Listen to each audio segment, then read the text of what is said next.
Hello, this is Dr. Paul Cottrell, and I am recording this on November 21st. The market hasn't opened up yet, but it will soon. So we're going to go over the market. We're going to go over a little bit of the news and give you my perspective on what's going on.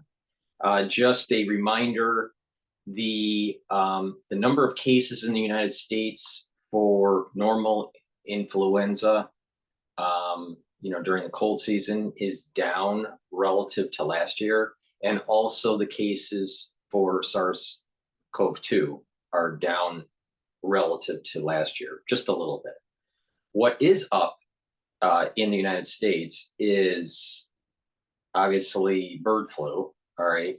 The avian flu with farmers exposed to cattle and poultry. There was a case of swine, if I remember. I think there was one case, but it's pretty much just farm workers. There's no human-to-human transmission. Now, cases that are up for the general public are mycoplasma pneumonia. And that's very problematic for individuals that are younger and older, all right? The number of cases are higher relative to last year. So let's just keep that in mind. It's been relatively warm in the United States for this cold season, which starts in around September, end of August, beginning of September, and doesn't end until about March. So I suspect that we'll have additional cases of influenza and SARS-CoV-2 probably in the end of December, early January. That's what I think there's going to be. I don't think it's going to be big, but I think there's going to be a blip up of cases. But the mycoplasma pneumonia is going to be problematic, all right? This is what they were calling white lung in China. And what it basically is walking pneumonia, all right? So you may not even know that you have it. And, the problem is there are many versions of this floating around that are resistant to antibiotics. So those are just the cursory look at the landscape of what's potentially happening during the cold season in the United States. Help support my work by making sure that you subscribe to all my channels. I have 4 channels on YouTube. I have Brighteon, Bitchute, and Rumble. I do get strikes on YouTube, but I do premieres on a regular basis, so you can, be in the live chat. And please help support my work by sharing the links, by asking your social media to follow me. You can follow me on X and GETTR. I have 2 channels on X and 1 channel on GETTR. Also, follow me on Apple Podcasts and Podomatic. You can listen to my audio podcasts on those. I also have a link in the description of this video and all my videos to join my WhatsApp group. And I post links and some important information there. So you can join the WhatsApp group. So there's many ways to interface just in case certain platforms go down for whatever reason. So it's really important to do that. And help support my work by donating. You can donate through Stripe, PayPal, or buy me a coffee on my website, the-studio-reykjavik.com. On the homepage at the very bottom, you can donate. You can also be a paid member to my Patreon channel. Patreon is a great way to be able to help support my work because most of the videos I do, thousands and thousands of videos that I do are for free. And it's through the individuals buying on the website and donating and, being paid members on Patreon that help me do this for free. I give you information about the economy, geopolitical environment, domestic issues, that are happening in the United States politically, or you know, even with our civil liberties, and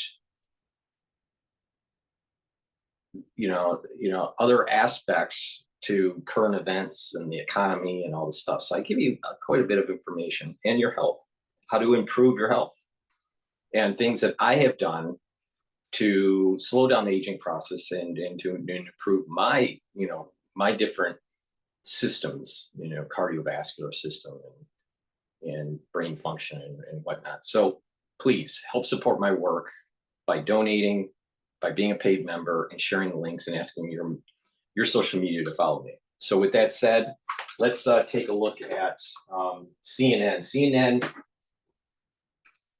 has a video here about the Ukraine strikes.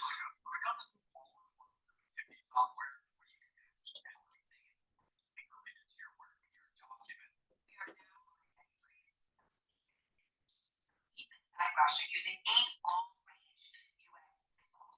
That is what 2 defense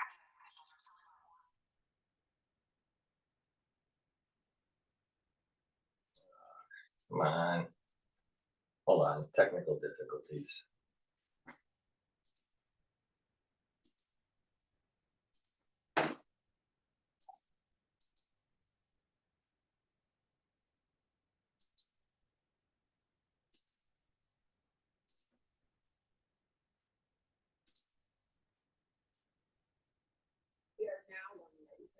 successfully hit an ammunition depot deep inside Russia using 8 long-range U.S. missiles.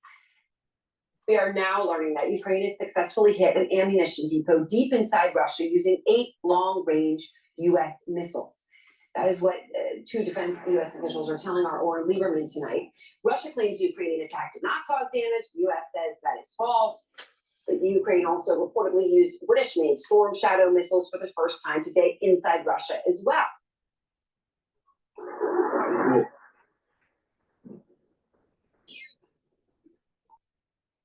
Heard them right there in that video. You can see the background, but you can hear the explosions.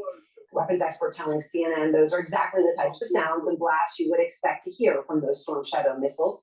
It comes as Russia is now mass producing nuclear-resistant mobile bomb shelters. The shelters can protect against shockwaves and radiation from a nuclear blast, among other threats. While on Russian state TV, one popular host suggesting that the world is now on the verge of another world war. As President Putin has repeatedly stressed, missile strikes deep inside Russian territory will change the nature of the conflict, its very essence, and be a radical escalation. After all, the USA, England, and France will be directly entering a war with Russia, with all the ensuing consequences for their own territories. This comes as a number of American allies are now accusing Russia of sabotaging crucial fiber optic internet cables in the Baltic Sea. The cables connecting Sweden to Lithuania and Germany to Finland were cut on Sunday and Monday. And we are now learning that around the time that this happened, that a Chinese ship sailing from Russia was in that area. Nick Peyton Walsh is out front tonight in Kyiv.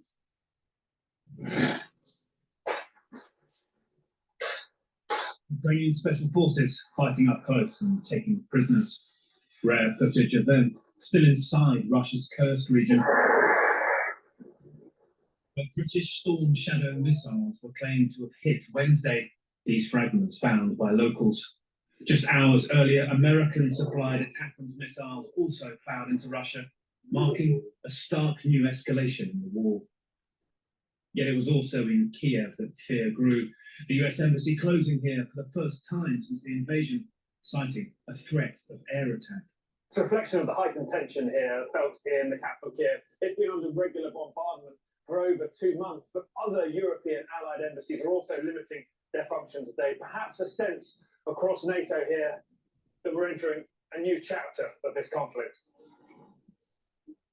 Kiev braced for another sleepless night of sirens, the bereaved planted flags into this sea of loss in central Kiev. Anya's father died of his injuries 3 weeks ago after 5 months in a coma. She is raw from both the talk of peace and fear of sirens. Так страшно, як сьогодні тут. Я вам скажу чесно, ми сьогодні під кожним дровом ходили в укриття, бо було дійсно дуже страшно. Не хочеться якось завдавати шкоди нашій країні.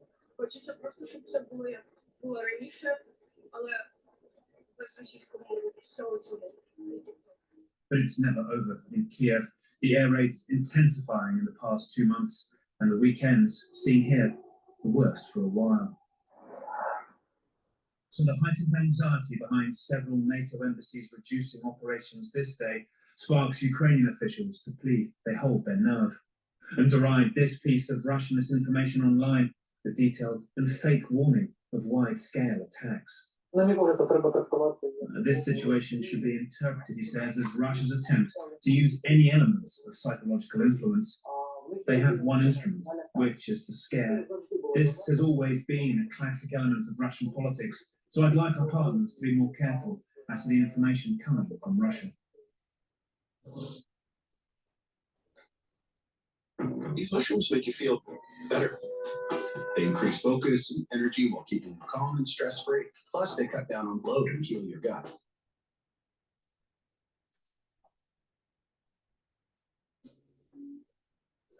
What we saw today with that very explicit, specific US embassy closure and warning is a reflection, I think, of the fear of escalation around Ukraine. The misinformation the Russians are blamed for by Ukrainian officials, well, it was a fake, a pretty bad fake, frankly. Is that the only thing that caused this US embassy warning? I doubt it, personally, and I think it feeds into a fear here, as I say, of a new chapter. US-made, UK-made missiles being fired by Ukraine into Russia. That's something that Vladimir Putin is probably going to want to respond to, and certainly Kiev is on edge because of that. All right, Nick, thank you very much. And I want to go out front now to Evelyn Farkas, the former Deputy Assistant Secretary of Defense for Russia and Ukraine, along with the retired Lieutenant General Ben Hodges, former Commanding General of the U.S. Army in Europe. So, Evelyn, these missiles that we heard Storm Shadows right in that audio clip, but also now U.S. ATACMS being used deep inside Russia on that ammo depot, as we understand in the most recent use. How does this tangibly change things? Does it tangibly accomplish anything right now for Ukraine? Well, I think, Aaron, it puts pressure on the Russian government because the more of these ammunition depots that the Ukrainians can take out, that obviously means that they have less munitions, which means their time is shorter. The other thing is that it disrupts their logistics operations, and that also provides in the short term an advantage to the Ukrainians. So it may not be a deal changer just to take out 1 or 2 ammunition depots, but it's certainly disruptive on the battlefield right now in the short term. General Hodges, Russia State TV talking about World War III, Putin making comments about nuclear weapons, and now they're sort of mass producing these mobile nuclear resistant bomb shelters, right, that we have video of. What do you see here? What do you think such a thing is about? Well, I think this is classic Kremlin scaremongering. I mean, I have to give them credit for the new thing of the new bunkers that they'll be selling.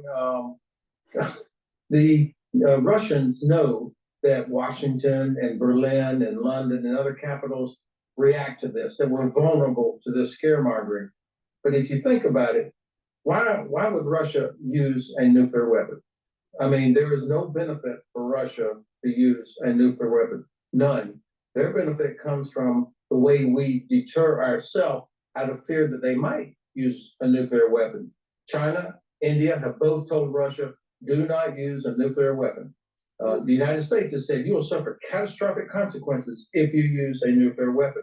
So there's no benefit on the ground or strategically for Russia. So, of course, you take it serious because they have thousands. They don't care how many people they kill, including their own. But there are only downsides for Russia if they actually do it. And when it comes to at least some sort of a pressure campaign appears to be on Europe to turn on this war, if not just simply a more broader escalation or Putin making it clear, that he wants to extend Russian dominance. I mentioned earlier those 2 undersea cables that were mysteriously cut. The German defense minister says that nobody believes they were accidentally severed. And then you had that Chinese ship with apparently a Russian captain, which was, seen in the area around the time that this occurred. What do you think happened? Well, it seems likely, Aaron, that the Chinese ship did this at the behest of the Russian government. Whether the Chinese government was involved or not, I can't say. But this is a continuation. I just came back from Ukraine just before our elections. In the fall and in the summer, Russia was conducting sabotage operations all over Europe. The German intelligence agency heads were warning that the Russians were conducting these operations, that Russia was getting ready for some sort of operation potentially against NATO allies. So they were raising the sirens. We weren't paying that much attention to it. So the sabotage operations are part of this overall campaign to intimidate. General Hodges.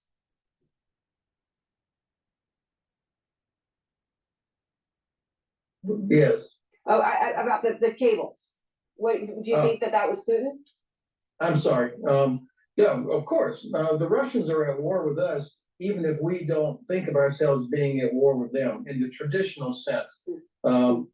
You know, we used to use this phrase hybrid war, which is really unhelpful and unuseful. The Russians are at war with us, whether it's disinformation, missiles flying through Polish airspace, Latvian airspace, Romanian airspace, sabotage. I'm glad my friend Evelyn used the word sabotage. That's what's going on all over Europe. They're pushing us to find out where our limits are. So until we finally change our mindset and acknowledge that the Russians are at war, not armed attacks, so not Article 5 stuff, but they are at war.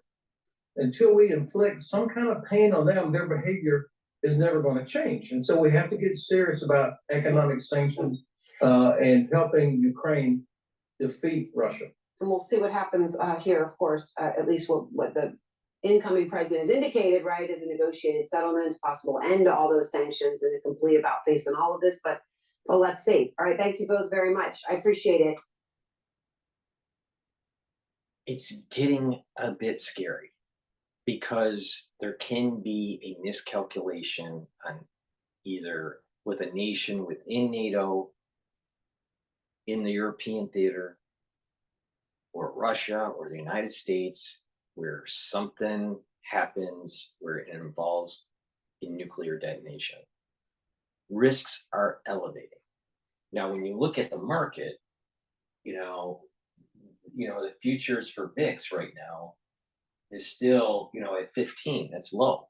So you're not seeing risk in the market to think that there's going to be further escalation in Europe. So this may be something that is just a flare up and that it'll calm down and perhaps there'll be some sort of peace agreement after Trump gets into office in January.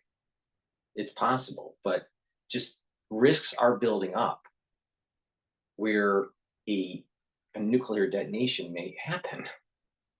And my worry is that the national security state under a Trump administration is going to lose power. It's going to be restructured.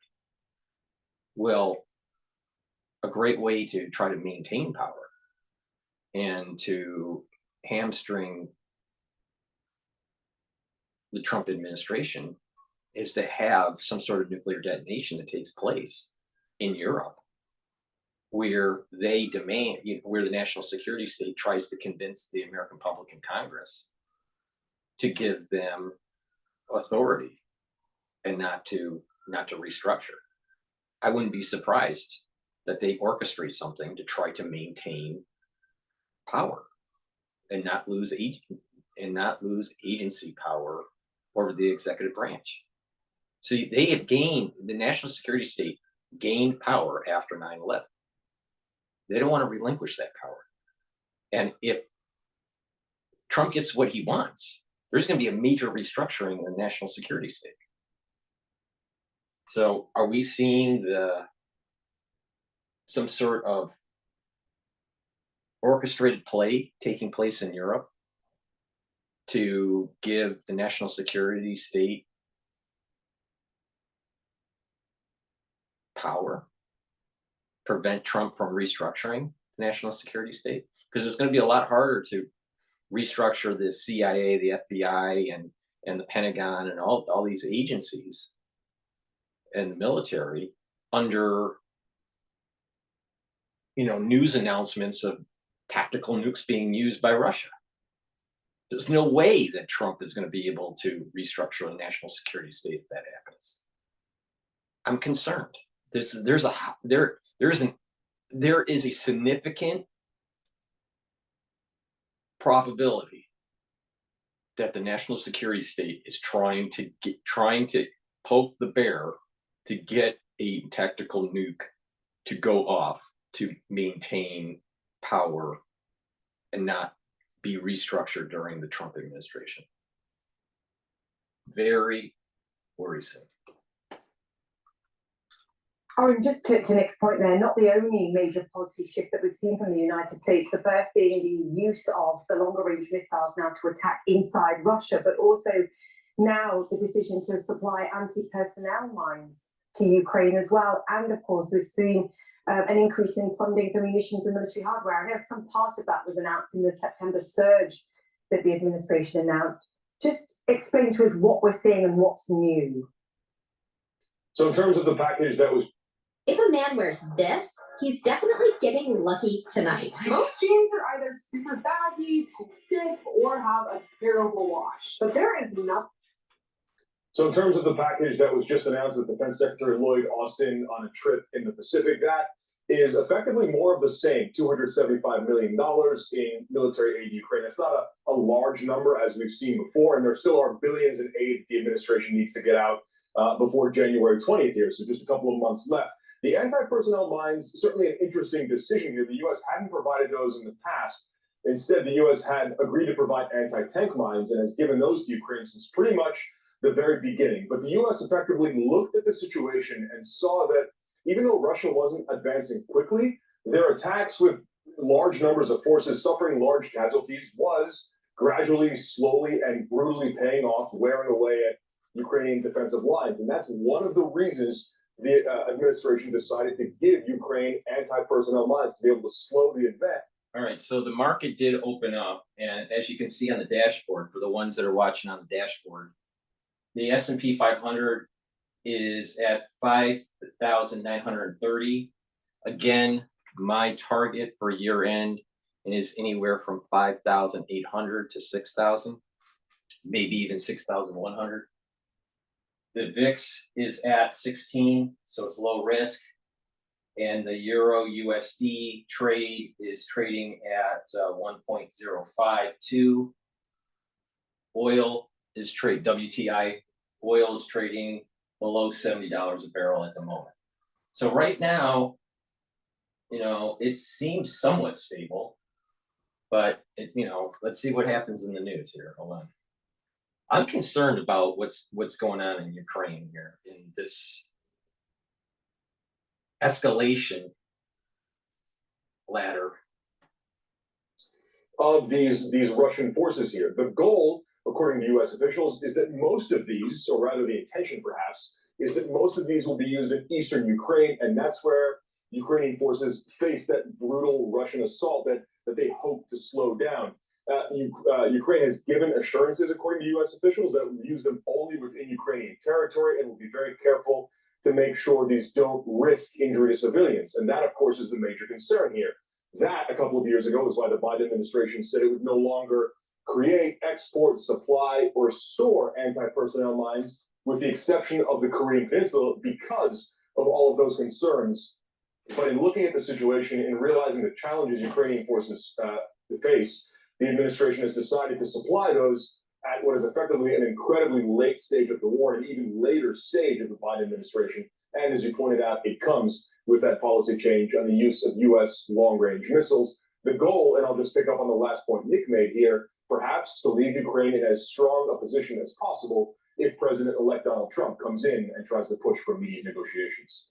And I think that's the point, Owen. I wonder what discussion is taking place there, if any, of what the Europeans are also doing. There's obviously been these reports that the British-supplied Storm Shadow missiles are now being used by the Ukrainians in Russia as well. And I'll emphasize that's reports. But are you hearing anything about that? And perhaps that the Europeans are also loosening some of the restrictions and ties, along with what they're saying from the US administration, exactly to the point that you're reiterating and that Nick made, that perhaps it's about providing Ukraine with the strongest position they can be in to see what happens with the next administration.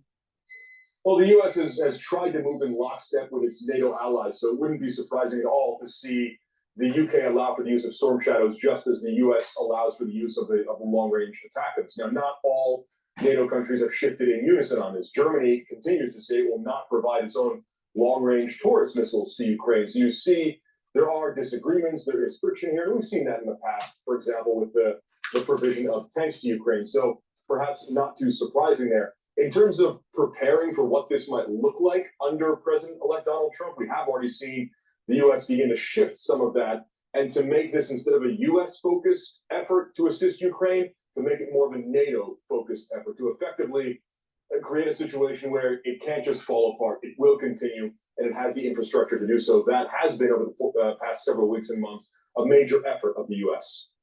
Yes, and it remains to be seen how Russia responds to this. Aaron, great to have you. Thank you. Aaron Lieberman there, and of course, Nick Payton-Walsh too, in Kyiv. The U.S. Embassy in Ukraine's capital of Kyiv is temporarily closed and warning Americans there of a potential.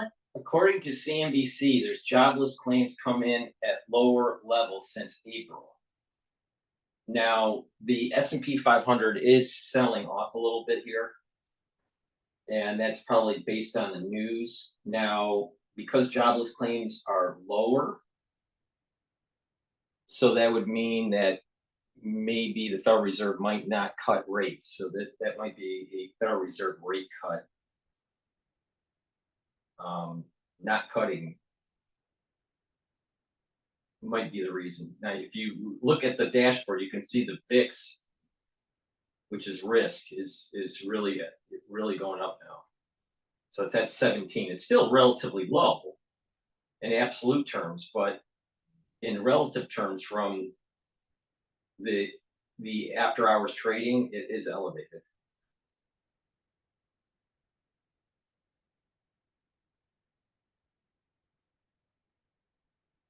Right. So the CNBC just announced that Fed needs to think of the slow rate of layoffs when thinking about rate cuts. So the job market is still relatively strong, signaling that the Federal Reserve may not want to raise rates. This is what I was saying in previous episodes on my show here. The Federal Reserve cutting rates was too soon. Why? Because the unemployment rate is below natural unemployment rate. So there's too many people employed relative to the natural unemployment rate. In addition, inflation's too high. You don't cut rates when there's too many people employed and inflation is above the 2% mark target. So the Federal Reserve, they missed they lowered rates too soon. And so what's going to happen is that by lowering rates too soon, you're going to have further lower unemployment, so a hotter market with additional increase in inflation. What the Federal Reserve needs to do is really raise rates, but everyone's going to have a shit fit when that happens. Federal Reserve screwed up. Significant air attack by Russia. Now we're also hearing that Ukraine is warning Russia is staging a quote psychological attack on the Ukrainian people by spreading fake warnings of a huge looming airstrike. Back with us now is CNN military analyst, retired U.S. Air Force Colonel Cedric Layton. Take two here. We got started before on this segment.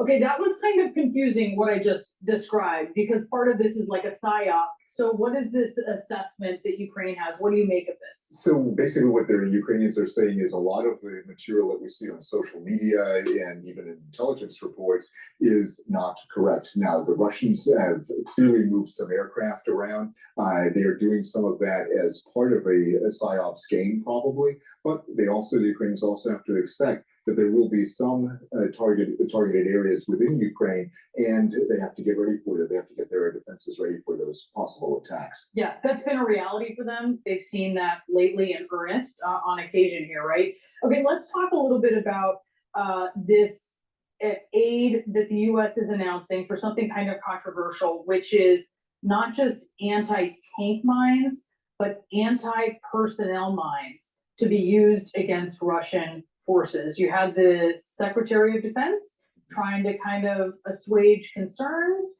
I don't think they're completely assuaged. That's probably true because when you have anti-personnel mines, they are different in characteristics from an anti-tank mine. And what's key here is this little fact right here. 160 countries have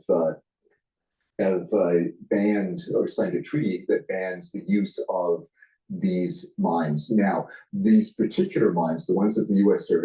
is shipping to Ukraine, are actually battery powered, and they, in essence, have a time delay associated with them.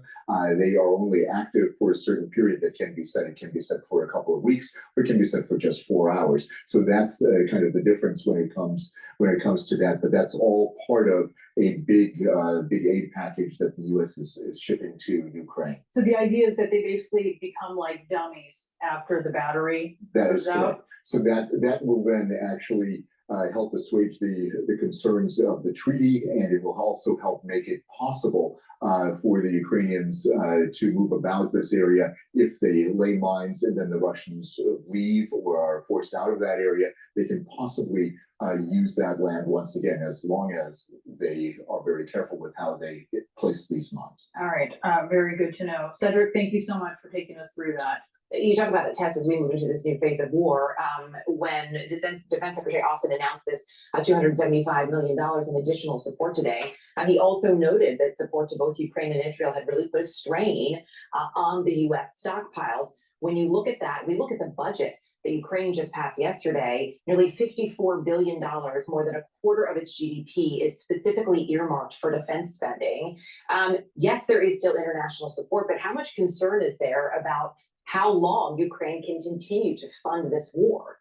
They can't fund it. They Well, need the United Ukraine States. can at least for another 5-7 years. I think that's the intelligence or leaked intelligence estimates from Russia itself. Now, that doesn't mean that's not going to be brutal and people will not die. So I think that you're trading off, or we all are trading off financial support for people's lives. And There is no way that if the United States decided to stop support, that Ukraine would last more than 1 month. There's no way that they would last more than one month. This thing would die out if the United States stops funding it. You know what this is? This is Afghanistan in the 1980s, where the United States was supporting the Afghanis to fight Russia, but we didn't have the internet. Now we have the internet and social media and lots of, channels like mine pontificating our opinion, right? This is Afghan on YouTube. The Afghan War of the 80s on YouTube. The United States, if they stop the funding, this ends. Yes, he said, our delays of weapons, they don't matter that much. It's more like Ukraine doesn't have men. But I think that's exactly the point, because if there are delays in weapons, we lose people. That's a real tragedy. So I think we can go on, but the life toll is going to be enormous. There's no way. There's no way. That's total horseshit. That is total. It's a stalemate right now. Russia isn't doing that great, and nor is Ukraine. But Ukraine is propped up by the United States. There's no way Ukraine would, without support, there's no way they could continue on the war effort. No way. 60 or so days before there is, of course, the inauguration here in the United States, before Donald Trump moves into his second term. He has said he believes, as you know, that he could end this war in 1 day. President Zelensky just a few days ago says he thinks the war will end sooner under Donald Trump. Do you agree? And if so, why? I actually agree. I think President Trump will have, 6-8 months in the office in the first 6-8 months to achieve as much as possible in foreign policy, including on Ukraine and Russia. Now, it's not going to be 24 hours because, there is an active fighting going on with millions of people on each side's armies. So that's impossible to stop over a day. Plus, Russia will pose the demands which will not be acceptable, not even to Ukraine, but also to Europe. For the ones that are watching the dashboard here, you can see now that the S&P 500 is starting to try to mean revert back to the close of yesterday. So this downward movement that we saw with the news announcement on the jobless claims being lower than expected, then that's starting to get digested in the market. Again, when you have data that's coming in that seems as though the employment rate is the unemployment rate may be too low, it may have the Federal Reserve pause from shorting rates, so lowering rates, right? And the market wants the Federal Reserve to lower the rates. So if anything pauses the Federal Reserve with lowering rates, it's going to be negative for equities, at least in the short run. In the long run, equities are going to be moving up with increased rates or even lower rates.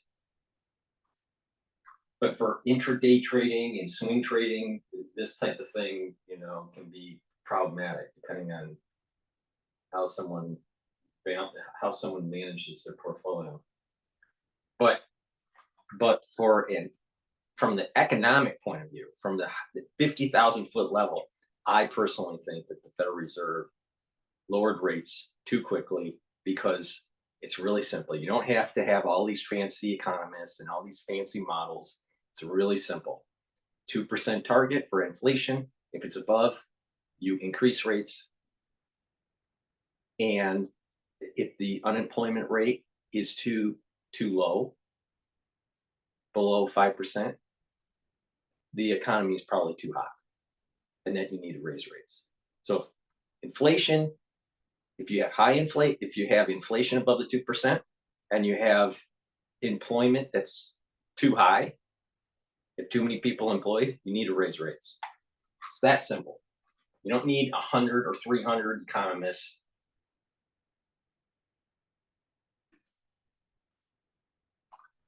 To NATO, so all of that has to be worked out, but it's definitely that a change is coming and an opportunity window will be there. Timothy Milavanov, it's great to have you here. Really appreciate your perspective. Thank you. Why is everyone spiraling over YouTube banning ad blockers? Like, chill guys, just use Pi. It's a free Chrome extension that's actually made by one of the founders of Honey, and it basically blocks ads for you. Like, imagine watching YouTube in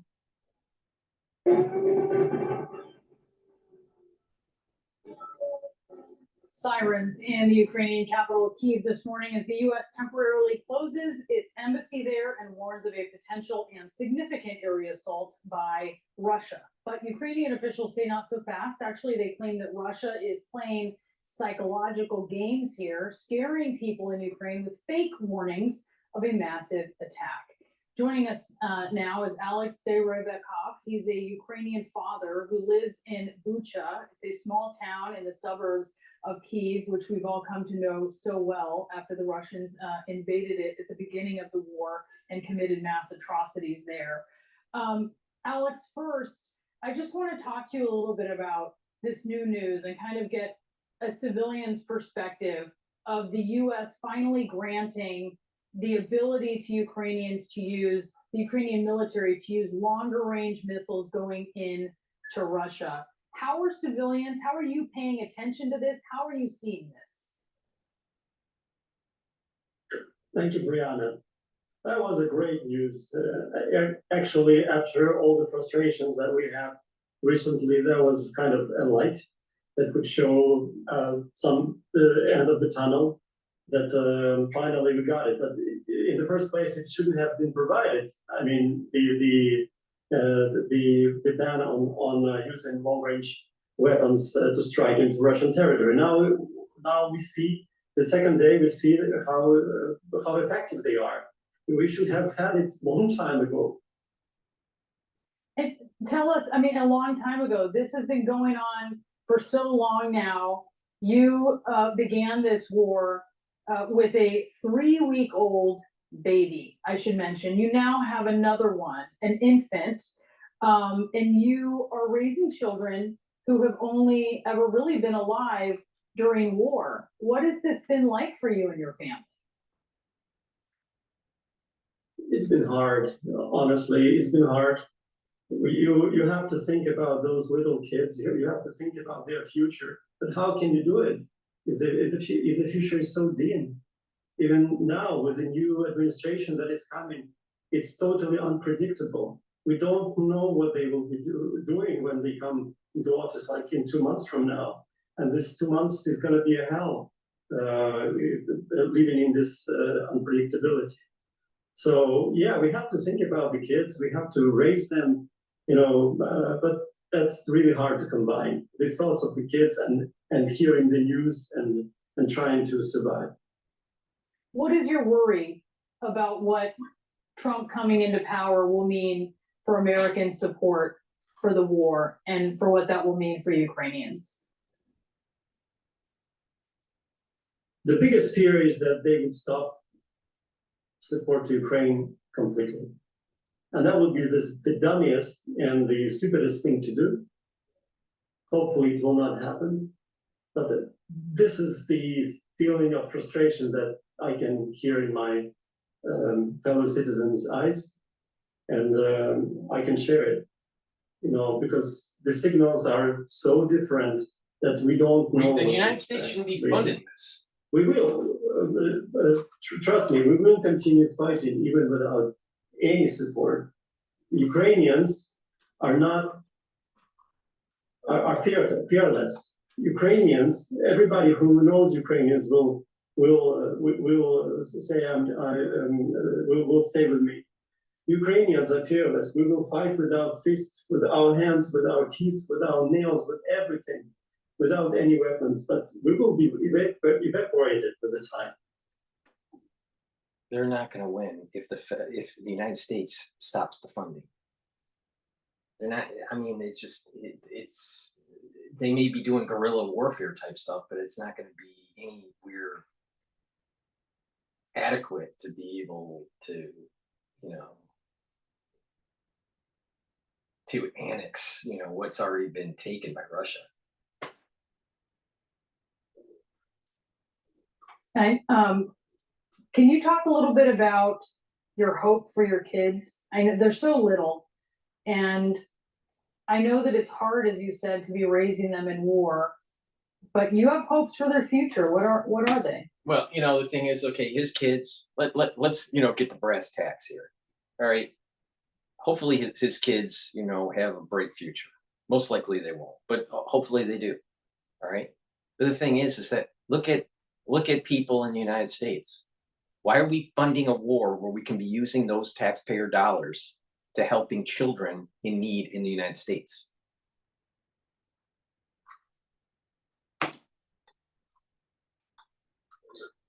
I hope they will join the civilized society together with their country. By the way, we have decided that we will not leave this country. Whatever happens, with the worst possible conditions, we will stay in this country with the kids. And we hope that the country will join the European world and the EU and the NATO, and will be protected against such thugs in the future, such terrorists and aggressors. That is my only hope at the moment, and that's what I tell my kids. And we try to create a positive atmosphere for them. I hope his kids are fine, but you know what? American kids with American tax dollars should be, be afforded a better future before we start funding outside the country. Please go to my store, the-studio-reykjavik.com, and get the probiotics that I have. I have a VeggieCat version, and I also have a powdered version. I take the powdered version. I just mix it with my food. You can mix it with filtered water also. Take it every day. And what this will do is it'll allow you to absorb your nutrients better. You'll have a better metabolism. You're going to have less inflammation in the gut, and you're going to be able to have a better communication between your gut and your liver. That's really important for metabolism and creating bile and all, some very positive things happen when you have a good gut biome. Your skin will improve with a good gut biome. Your hair will improve. Your nails, your eyesight. There's lots of things that happen when you have a good gut. So go to my store, get these great probiotics, take them every day, all right, either the veggie cap form or the powder form, and use them every day, improve your gut and improve your overall health. Please go to my store, the-studio-reykjavik.com. In addition, I also have great, because we're in the cold season, I have great lozenges and drops on my store. So to get some drops, I have it in blueberry. I also have it in cherry and in honey and lemon.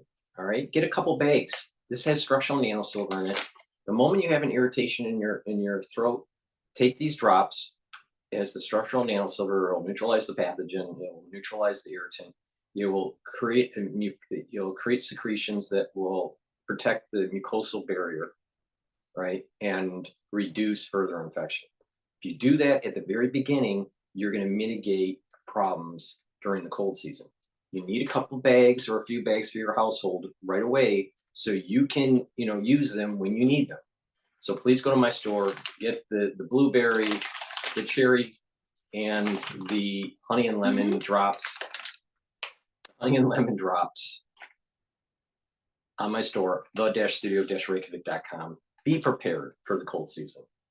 Just be prepared. You're better to be prepared than non-prepared. So please go to my store, the-studio-reykjavik.com. All right. I want to see what Times Radio is saying here about this issue with Russia. So what's the point to negotiate with a person who is not reliable, who will break, who will violate any kinds of agreements reached? I don't see any point in that, and I'm sure that President Trump very soon will realize this fact. Sajan, thanks very much for joining us this evening. What's your instant thoughts about the wisdom of the decision to make these defense cuts at this time?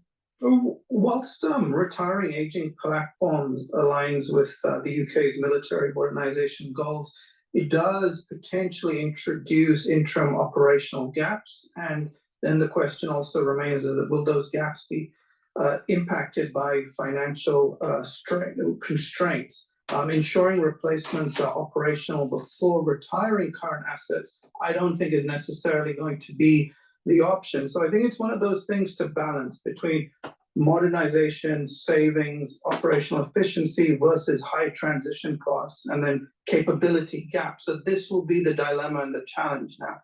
It's interesting, some of these cuts are to systems and vehicles which are not yet deemed to be out of operational service, and some, like the two large ships, which are well beyond their operational capacity and too old to fix with structural problems, are sort of the sort of thing that you'd expect them to be decommissioning. It's very interesting though that this announcement has been met with the Conservatives saying, well, this is weakening the British defence strength at a crucial time. Do you see any demonstrable weakening just through these announcements, through these projects, through the scrapping of these various items, the drones and the ships and the like? Well, the Watchkeeper drone, for example, that has faced significant criticism and challenges. It's outdated compared to newer or more effective alternatives, and sometimes there's the issue of performance and operational failures. But the challenge is that there doesn't seem to be any newer drone system that's actually planned. And as we've seen with the war in Ukraine, drones have become an essential feature of warfare, and it's something that the UK will have to adjust to, especially as these drones become more sophisticated and more capable of being in frontline operations. Yeah, I mean, that drone point is very interesting, and but the rest of it, I mean, you've got some old Chinook helicopters, some Puma helicopters, which have been in service for nearly 50 years, or at least that design of helicopter, the frigates and the amphibious assault ships. I mean, just looking at the amphibious assault ships, HMS Albion and HMS Bulwark, they are used by the Marines, and they don't have any they don't seem to have any immediate alternatives ready. I know the troops can be redeployed, but I mean, you're taking two large assault ships out of operation and not immediately replacing them. We did hear a comment that any nation attempting to or considering to launch a Falkland-style assault could see this as an opportunity to do so. I mean, is that something you'd agree with? So HMS Albion, HMS Bulwark are the primary vessels for large-scale amphibious operations. Losing them without immediate replacements, that does leave a gap in capability, which could be critical for operations, especially involving the Royal Marines. I think the other aspect that probably hasn't been commented as yet on by anybody is that the decommissioning of these ships could also negatively affect local economies, such as Plymouth, where they are based. And there's also the concern about the impact on naval shipbuilding if replacements are not ordered soon. But the fact is that both of these vessels are old. Maintaining them is expensive, and maybe decommissioning could free up funds for other naval priorities, such as the development of multi-role support ships. Let's move on to the firing of these Storm Shadow missiles into parts of Russia for the very first time. So this is something that has been a development. We know these missiles have been used before, but the significance of this is that they're being used deep into Russian territory. Do you see any significant response coming in Britain's direction from Moscow as a result of this? Well, certainly you could expect the Kremlin to raise the volume in terms of their own rhetoric and the threats. And then you've seen that with Vladimir Putin, he has brought forward a policy to lower the threshold of potential nuclear use. So this is the ratcheting up of the strategic calculus that Putin tends to advocate. But keep in mind that this was potentially an inevitability in any case, because the moment President Biden gave the green light for Ukraine to use the Army tactical missile system supplied by the US to strike Russia, it was going to be a case of the UK and other countries then probably giving the green light for their weapon systems to be used to target Russia as well. Earlier I spoke to Alexander Mereshko, who's a Ukrainian MP. He chairs his country's Committee on Foreign Policy, and he told me what the reaction has been in Kiev to reports of UK-supplied Storm Shadow missiles being used in Russia. Well, first of all, there hasn't been official confirmation, neither from Ukraine nor from the UK, that it was Storm Shadow or any other kind of Western-produced weaponry. But from our perspective, it is important for Ukraine on the battlefield not to have any restrictions whatsoever with regard to the missiles and all kinds of Western weaponry which we're using to defend ourselves. How much frustration is there in Kiev about the fact it's taken this long before permission's been given to use these weapons in this way? I wouldn't say that there is any frustration, because it's better late than never. And we're grateful to the United Kingdom, to the US, to our European partners for all military aid provided. But of course, you know, for us, it's about human lives. And the sooner we receive all the necessary military aid, the more lives we'll be able to preserve and to defend. I understand the Ukrainian position that you're holding the line against an aggressive state who is determined to overrun you. But do you have concerns now that Donald Trump is heading towards the White House and the slow attritional nature of this terrible conflict, which is exacting such a horrendous toll on your citizens? Well, we should wait till the new president, Mr. Trump, is sworn in, and when he starts to act, because I more believe in actions, in deeds, rather than words of politicians. And I would give Mr. Trump a chance to prove himself, to show that he's firmly on the right side of history, that he's on the side of the victim of the aggression. Moscow is making a big show of the change in use or alleged change in use of these Western weapons. Do you expect reprisals? It's a sign of despair and panic in the Kremlin, because, you know, the very fact that Moscow has had to resort to the aid from North Korea is very telling fact. So Putin doesn't know what to do, but he's bluffing, he's blackmailing, but we shouldn't fall for his bluff, we shouldn't be scared. We should continue to defend ourselves with all means available. You are on a war footing, and obviously the devastation to your country and to your citizens will be weighing heavily on your mind. But there will be people here further west thinking that the Ukrainian MPs, the Ukrainian leader is talking a good game, but the facts on the ground are such that Russia is still in your territory and it's making advances into your territory. How do you turn this round? We're trying to do it. We have to be creative. First of all, we need enough in sufficient quantity and qualities.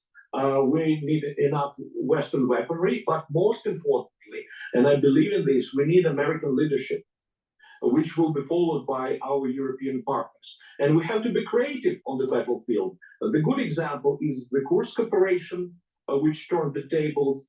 And also a good example is the fact that we managed to get control over the Black Sea, and Russian Navy had to flee. If that American leadership is found wanting in the coming months, can you look to Europe with any degree of certainty? Is the European bloc, is Britain strong enough to help Ukraine withstand the Russian assault? Oh, we have reliable partners, reliable friends like the United Kingdom, like Baltic states, like Poland, and other European countries. So we can count on them, and they have proved being very reliable in terms of Ukraine's support. What does that actually mean, though, if American leadership and American weapons and American money is not forthcoming under Donald Trump? What do you need from Europe?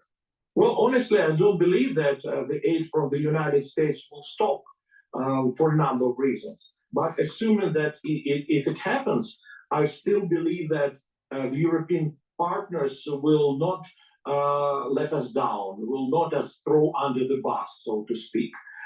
We can count on them, and we have already strong support and huge material support and military support from these countries. You are holding a very good line in terms of what you are saying to us, but again, there's that fear that the resolve of the Ukrainians might crumble if you don't get the resources that you need. And it does seem as if there has been a status quo for many, many months now. How do you break that? How do you start taking that fight back to the Russians to win the propaganda war almost as much as the war on the ground? Well, first of all, we need to survive. We need to retain our statehood, our national identity. And we're talking about the war of attrition. And in such kind of wars, who wins? Not the biggest fighter, but the one who is ready to go to the end, who is determined to survive. And we're survivors. I have no doubt that no matter what, we will continue fighting because we don't have any other option. The other option is surrender and death, and we don't want this to happen to us. So we'll continue to fight against all odds. What if Donald Trump, when he becomes president, says it's time to talk to Putin, it's time to accept that Russians have taken your territory, which they're not going to give back? Well, the thing is that Putin is not trustworthy, and we have lots of examples when we had reached agreements with Russia, and all of them were violated, broken by Putin. So what's the point to negotiate with a person who is not reliable, who will break, who will violate any kinds of agreements reached? I don't see any point in that, and I'm sure that President Trump very soon will realize this fact. And finally, do your countrymen stand behind what you're saying? Do they have the same spirit and ability to continue sustaining losses and continue fighting in the way that you're describing? According to the recently held polls, Ukrainians are determined to win in a sense that we don't want to sacrifice or to cede our territory, and we don't want to compromise our territorial integrity. So at least the prevailing majority of Ukrainians will continue to fight.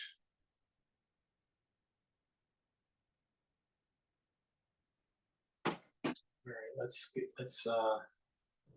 want to see here. Zelensky's bargaining chip. Oh.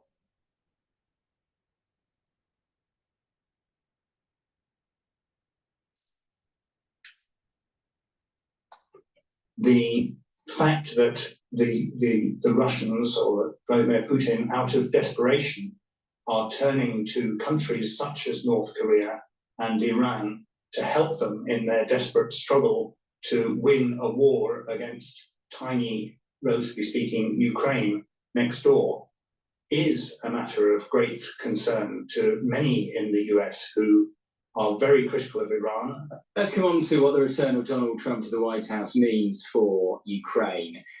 Certainly in the build-up to the US election, among Ukraine supporters, there was a certain pessimism about what a Trump presidency would mean for Ukraine.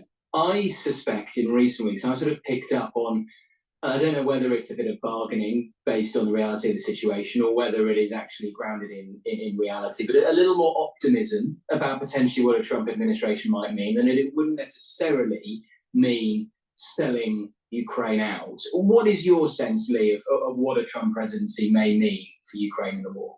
Undoubtedly, a Trump victory, which we've now seen in the US elections, is not what Ukraine was hoping for. And I'm sure that Vladimir Putin and people in the Kremlin were delighted with that Trump victory, simply because Trump and his supporters have consistently talked about cutting military and economic aid to Ukraine. We saw this between October 2023 and April 2024, that the US stopped providing military support to Ukraine, and that crippled Ukraine's war effort and saw rapid Russian advances.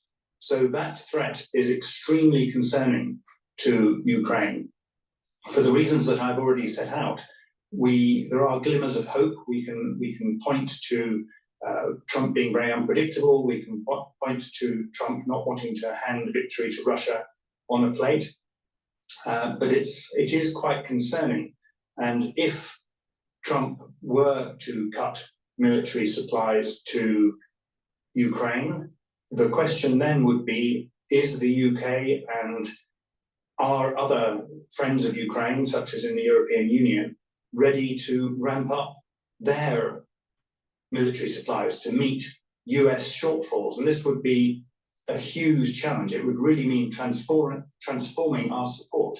Now, my view on this has always been that should Trump cut supplies to Ukraine, it would still be a really good investment for UK taxpayers and for the UK in general to up our support to Ukraine, because the alternative, letting Russia win this war, would be immensely more dangerous for us. It would create a much more dangerous world where a nuclear-armed, bigger Russia incorporating elements of Ukraine into Russian territory would be a more dangerous adversary, more likely to attack again. And other countries all around the world that have thought, I'd like to invade my neighbor, but I'll never get away with it, will think, actually, I might get away with it. I'm going to invade my neighbor. And the UK would be in a much more dangerous international environment where our defense spending would be orders of magnitude greater than it is now, whereas supporting Ukraine would be relatively cheap compared with that. So I think we have to hope for the best with Trump, but prepare for the worst. And the worst means preparing to up our consistent long-term aid to Ukraine to stop Russia from winning this war. What have you made of some of the mood music that's come out of the Trump campaign, or now seems to be the Trump administration in recent weeks? I mean, for example, there was this idea of a demilitarized zone, a DMZ between Russia and Ukraine, almost akin to what we have between North and South Korea. Do you think that is in any way feasible? I'm very concerned about any settlement that freezes the front line where it is now, because that, in effect, means giving Russia victory. Supposing you had a demilitarized zone between what is currently, those parts of Ukraine currently occupied by Russia and the rest of Ukraine, which Russia has not yet managed to invade. Russia would steam ahead with integrating those elements that it has occupied into Russia. You may recall that they've already passed legislation integrating huge swathes of Ukraine into Russia, an area about the size of England. Something like 18% of Ukraine is currently occupied by Russia. So that would be a disaster for Ukraine to freeze the front line where it is now. I've seen suggestions that you could sweeten this pill or take the edge off such a disastrous outcome by saying, first of all, that that land remains part of Ukraine legally, but Ukraine continues to occupy it for the time being. This would be what's known as the East German model, where Western countries never accepted that East Germany was a separate country or that it was going to be part of Russia. I mean, they did eventually, some of them set up embassies in East Berlin, but it was still seen as being part of Germany. And you could do that with Ukraine, where areas occupied by Russia, such as Crimea or Eastern Ukraine, were recognized as still being part of Ukraine in a longer term settlement. That's one option. But this would be a very tricky path to go down. And for me, I'm afraid, allowing Russia to keep territory which it has seized by force against international law would not only mean Russia winning this war, but and Putin winning this war, but would also, as I said earlier, make the world a more dangerous place by encouraging other countries suddenly to see, actually, we can invade and occupy our neighbors without long-term consequences. On that note, in terms of trying to persuade Donald Trump and his administration to be more sympathetic towards Ukraine, do you think one of the stronger arguments that Ukraine allies can make is that, look, Vladimir Putin is aligning himself through the use of Iranian drones, for instance, with Tehran, which is an enemy of America. It is increasingly building an alliance with North Korea and also China. Do you think that is an argument to which Donald Trump and his administration may be more sympathetic? Because very often your sense is, particularly if you read the outlandish tweets, for instance, of Donald Trump Jr., that they see Ukraine as just being this far-flung country in Eastern Europe, which matters little to the average American. There is always a strong trend or tendency towards isolationism in the US. There's a kind of two tracks of foreign policy within the US. One is to say the rest of the world is a long way away. The US, the United States, has this privileged geographical position where its only land neighbors are Mexico and Canada, and it's a long way from its enemies. So there has always been a trend of thought in the US that all these faraway foreign countries are not our concern. We should leave them to get on with it while we build our own wealth and prosperity at home. And before the First World War, before the Second World War, there were strong schools of thought in the US that the US shouldn't get involved. However, when US interests are threatened, the US does tend to reverse its isolation. So I get another strike on one of my smaller channels on YouTube on a video that I posted 2 days ago, talking about how, what's going on during the cold season. It's amazing. It truly is amazing. I tell you, the censorship on YouTube is it's so bad, and unfortunately that's where the eyeballs are, So make sure you subscribe to all my channels. I have 4 channels on YouTube. I have Brighteon, Bitchute, and Rumble. Please help support my work because I am censored, right? And I'm telling you how to navigate through problems, all right? Please go to my store, the-studio-reykjavik.com, and get the deodorants that I have. I have great deodorants. I've partnered up with Rainbow Herbals, and we've created these deodorant bars for males and females. They're made from essential oils from the Himalayas, very high quality ingredients. You can get it in citrus and also in peppermint, lavender, and tea tree. These deodorants you would use every day, males or it's for males or females. And also it will help to detoxify your body. So please go to my store, the-studio-reykjavik.com. It's a dual purpose product, and get the deodorants, get a couple bars for your household. They're very high quality. Please go to my store, the-studio-reykjavik.com. Now, it's really important to lower inflammation, all right? And you can do that by taking turmeric, which is an antioxidant, but it also can bring down inflammation, and taking ashwagandha root, which helps to control cortisol levels and glucose levels. And by controlling cortisol and glucose levels, you're lowering that inflammatory response. So please go to my store, the-studio-reykjavik.com. Improve your cardiovascular health and also your immune system by controlling inflammation. And you can do that by stacking turmeric and ashwagandha together. Please go to my store, the-studio-reykjavik.com, and get the turmeric and the ashwagandha. See, the problem that I'm having with YouTube is they don't want you to hear what I have to say.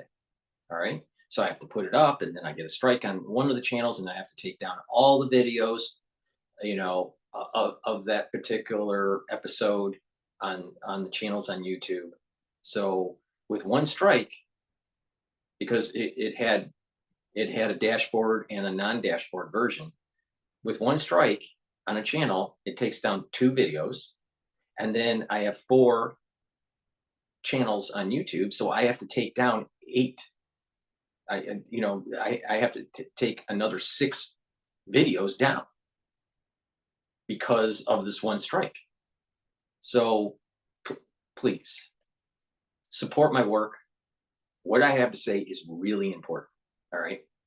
Now, thankfully, there's Brighteon, Bitchute, and Rumble, and this is why it's so important to subscribe to all my channels. All right. I'm trying to tell you how to navigate and how to improve your health, how to slow down the aging process, how to improve your immune system. They don't want to hear that. People don't. There are people out there that don't want you to hear this information. They're censoring. All right. So help support my work by making sure you subscribe to all my channels and purchase the products that I offer. Help support the channel. Help support my work to inform the public on things they need to be informed. You know, the censorship is bullshit. Tendency and become involved. We saw this in 9/11, of course, after 9/11, after the attacks on the World Trade Center and on Washington in 2001. Where the US had been saying, well, the Middle East peace process and what happens in the Middle East is really nothing to do with us. And then after those attacks, they provoked the US into becoming very engaged in the Middle East, perhaps not to the benefit of the US or anyone else.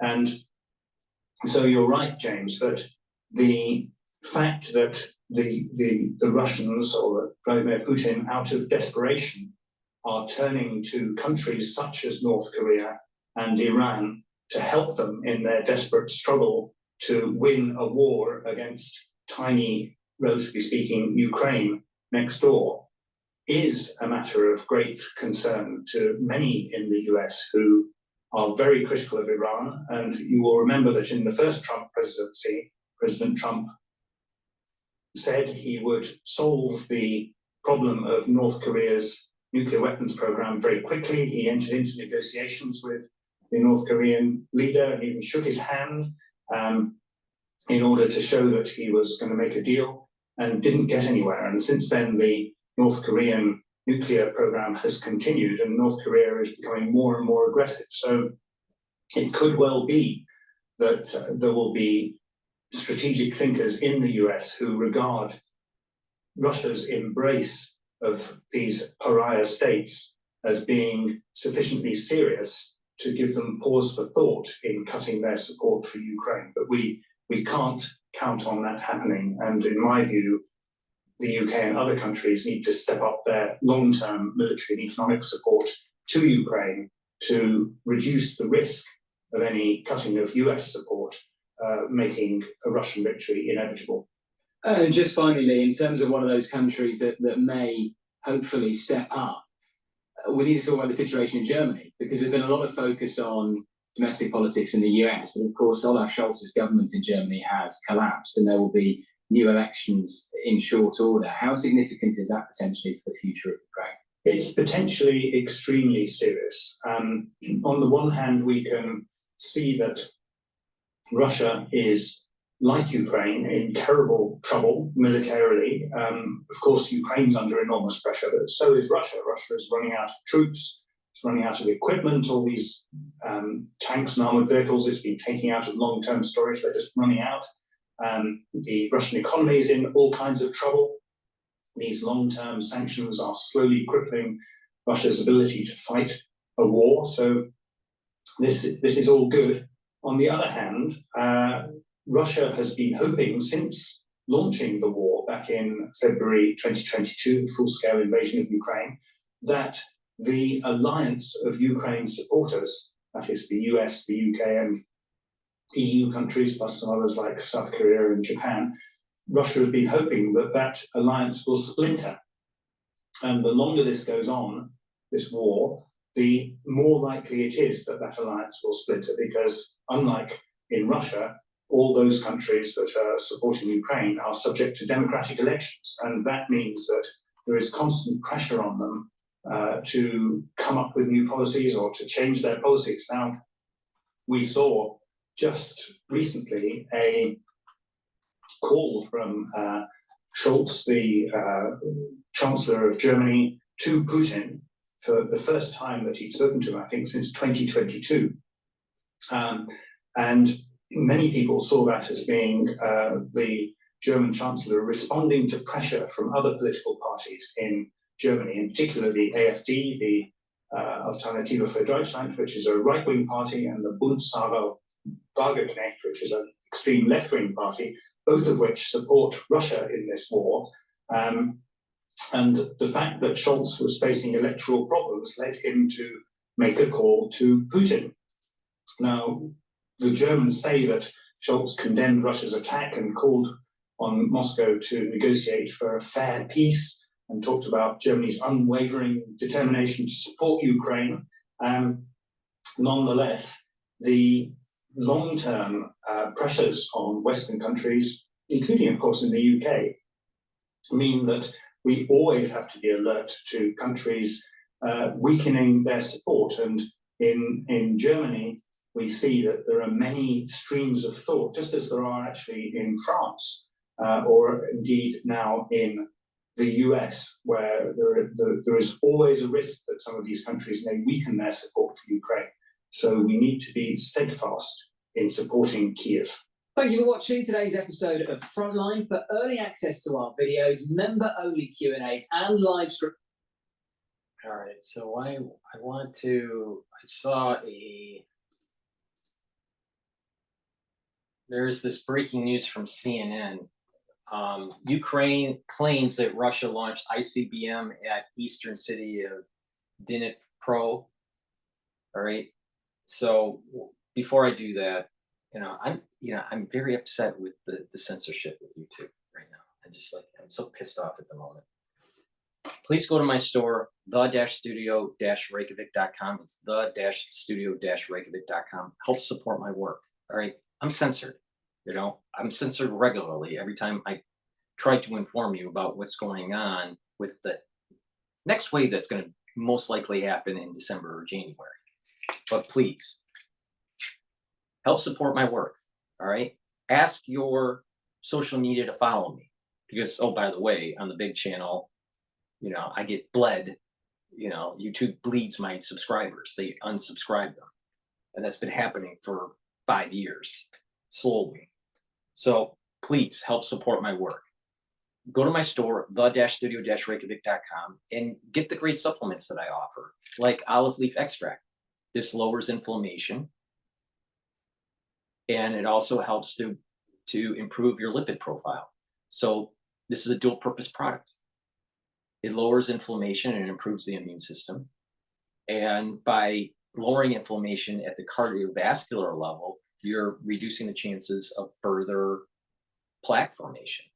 In addition, by lowering LDL levels and increasing your HDL levels, you're improving your total cholesterol. So please go to my store, the-studio-reykjavik.com, and get the olive leaf extract. This is a great product to start on your journey for proper health. And lignans, really important to boost up your immune system. This is a powder. You mix it with food or with filtered water. Take it every day. It's really easy to use, and it's a great supplement to boost up your immune system. It's an antioxidant, and it brings down inflammation. These are synergistic. So please go to my store, the-studio-reykjavik.com, get the lignans and get the olive leaf extract. It's the-studio-reykjavik.com. All right, let's see what happens with In a kitchen, everything should work around you. Reflect your taste in every sense. The new Miele kitchen appliances are more intuitive than ever before. That's quality ahead of its time. Massive payload of explosive, much shorter delivery times, and hit targets across Ukraine in a matter of minutes. That's why I think there's heightened anxiety here in Kiev. We saw ourselves in the recent trip to a bomb shelter. The US Embassy, maybe they knew something about this when they closed yesterday. We simply don't know. Other NATO members joined them in their snap closure. They're open again today, but I think we wake this morning to Ukraine very nervous about what else may be in Russia's arsenal, and a fast-paced series of events here. Not only have we seen a European power, Germany, ring the Kremlin head, Vladimir Putin, to talk diplomacy last week. We've had this Biden development with the attackers, and just now the British Ministry of Defence suggesting they had not seen the front lines as unstable since the first days of the war. A very rare, stark assessment from a Western ally of how badly, frankly, Ukraine's doing on the front. Back to you. It is terrifying, those pictures of those missiles coming down so fast and so many. The fury that we're seeing there and the fear growing by the hour. Thank you so much, Nick Payton-Walsh, for being there. Please make sure you and your crew are as safe as possible. Kate. Thank you. Joining us right now is CNN anchor and chief national security analyst, Jim Sciutto. Jim, let's talk first about everything that NPW was just talking about. I mean, what if this was an ICBM, and regardless of it, just the direction this is all headed? I mean, what do you think of this? What could be a new move by Russia in the first? I mean, you gotta pay attention to what's going on here. It's not just the escalation with the ICBMs and the ATACMS and the Storm Shadows and this escalation of potential tactical nukes, but there's things happening in the world, in the Congo, things that are starting to emerge in the United States that could erode your civil liberties and affect your health. And I've been trying to warn people for the last 5 years on this. Now, I have to be a little coy as I'm talking right now because of the strikes that I keep on getting on YouTube. Please help support my work. All right? This is not, it's, some sort of, joke or anything. This is very serious, what's starting to emerge here. And if we, the public, don't stop this, we are going to have problems in the future. So please help support my work. And pay attention to what I'm saying, because I have a certain ability that most people don't have.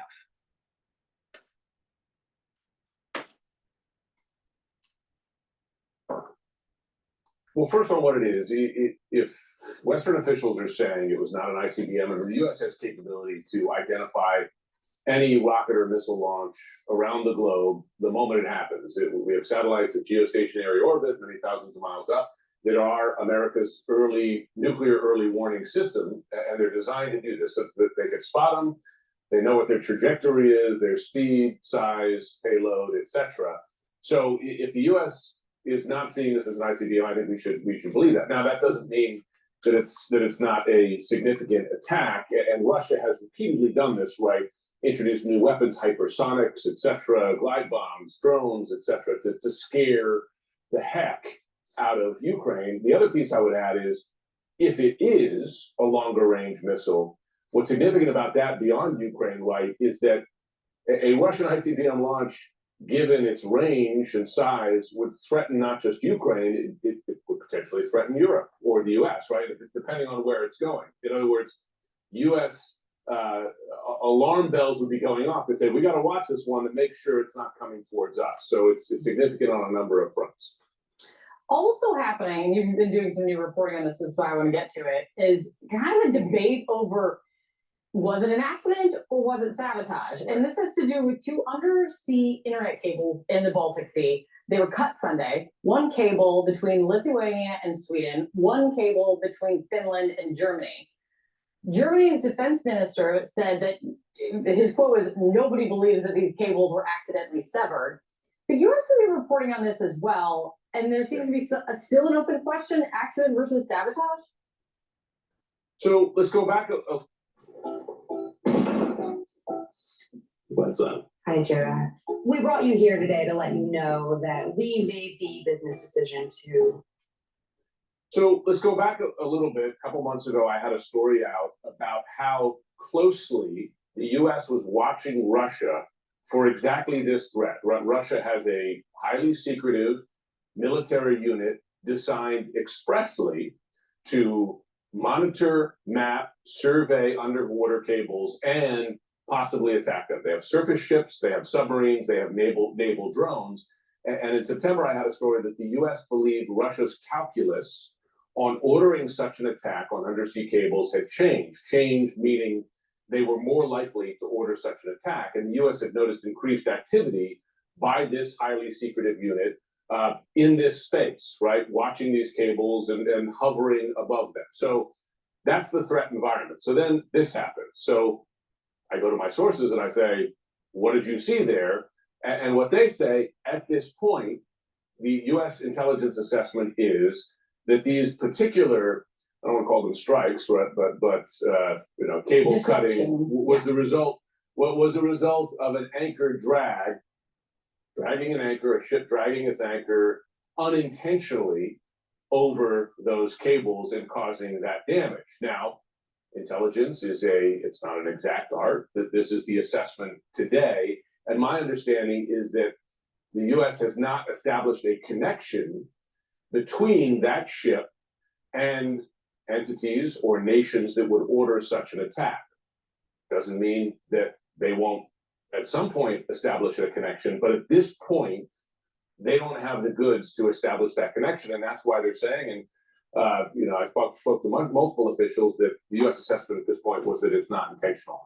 Listen, clearly there's a disagreement because some European officials who are closer to this issue, frankly, right, it took place in Europe, are not convinced that's the case, and the U.S. assessment could change. But at least at this point, they haven't made that hard tie yet. They haven't made that hard connection yet. I find this like what they're calling it part of hybrid warfare, but just kind of this space fascinating and terrifying, and kind of how quickly and dangerous this game, if you want to call it that, can become, especially with your great reporting that there's an entire unit in the Russian military focused on this. I mean, it's something that we definitely have not heard the last of yet. Jim, it's great to see. Oh, go ahead. To that point, Kate, it's not just Russia that's active in this space. China is very active in this space. They have done similar kind of surveys around Taiwan, for instance, with the possibility, the threat of cutting cables to disable Taiwan. Notably, this ship involved in this anchor drag was a Chinese ship. Beginning of, you know, quite a story. It's the beginning of. Let's see where this heads next.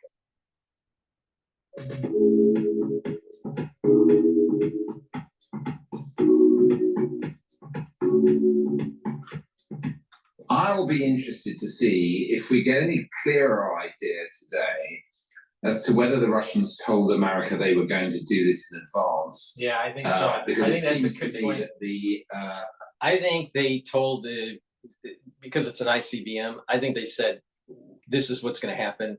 So, you know, don't launch a nuclear strike on us. Please go to my store, the-studio-reykjavik.com, and get this C60. This is a very potent antioxidant. They'll soak up free radicals. I have it in different versions. I have it in extra virgin olive oil. I have it in MCT coconut oil and an avocado oil. C60 is a carbon molecule that will soak up free radicals. It's a molecule that has 60 carbons, and because of that configuration, it can soak up those free radicals much more than vitamin C. All right. So please go to my store, the-studio-reykjavik.com. Get the 2 ounce, the 4 ounce, or the 8 ounce configuration. Take a teaspoon of it a day, and what it will do will soak up those free radicals, improve the mitochondrial health, and your ATP will go up. It's a great way to get those free radicals soaked up, and by having those free radicals soaked up in your cells, then what's going to happen is you're going to have better health of those cells will perform better, the tissues will perform better, even your neurons will perform better. Why? Because your neurons need a lot of mitochondria, healthy mitochondria, to be able to make neurotransmitters. And in addition, your immune system needs a lot of ATP too. So please boost up that ATP, soak up those free radicals. Go to my store, the-studio-reykjavik.com. Get the C60. This is a very potent antioxidant. Get it in avocado oil, extra virgin olive oil, or the MCT coconut oil. Please go to my store, the-studio-reykjavik.com. As you can see, I am a bit perturbed with the strike that I received on YouTube. So it's very important for you to support my work. Please go to my store. Please help by donating, and make sure you subscribe to all of my channels so you can continue to get information from me, because you're going to need it. Trust me.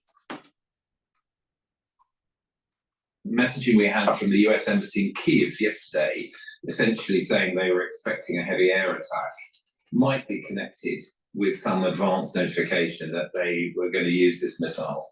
Let's move now to Mark Urban, defence and diplomacy expert, columnist now for the Sunday Times. Mark, welcome back. We're getting these reports this morning saying that Russia has fired an intercontinental ballistic missile, an ICBM, for the first time since Moscow's full-scale invasion in 2022. Indeed, it will be the first time an ICBM has ever been deployed against a city or against an enemy. What else do we know? How serious do we take this to be? Well, I think it is serious in the sense that it is a kind of demonstration of capability, intent, and signalling. It may amuse you to learn there's been a bit of a debate going on among the spotters, the missile spotters this morning, about whether it is in fact an... Yeah, I saw that. We're not sure, are we? Well, the range, I mean, the range it's supposed to have flown last night, which is 800 or 900 kilometers, is obviously very much below what we would call an ICBM type of range, although apparently this weapon can be used at up to 5,000 kilometers. I think it's kind of analogous to those missiles that were fired by Iran at Israel last month, at the beginning of October. So in that sense, it's not unprecedented. I mean, we saw those extraordinary images of multiple warheads coming down from this, I beg your pardon, single warheads coming down on Israel, apparently multiple warheads coming down on Ukraine during the night. So fairly remarkable images. Clearly, this type of system is not particularly accurate. It's designed to deliver nuclear warheads, and they were clearly not nuclear warheads. Another debate has gone on this morning about whether they were just inert or dummy warheads, or whether they were conventional explosive.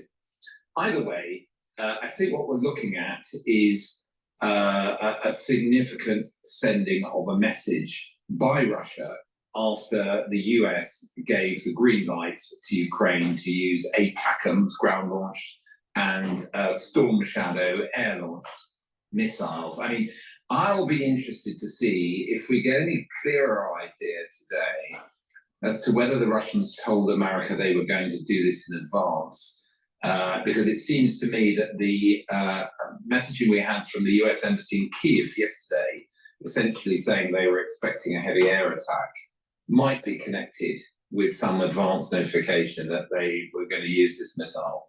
I think that's the case. Indeed. Let's stand back a little bit. We may or may not have the deployment of an ICBM into the war. You rightly say we're not exactly sure. We do know that Storm Shadow and the American equivalent is now being used by Ukraine to hit military targets on Russian soil. Where would you say the conflict is now? Give us an overview of where this conflict is now as we approach Christmas.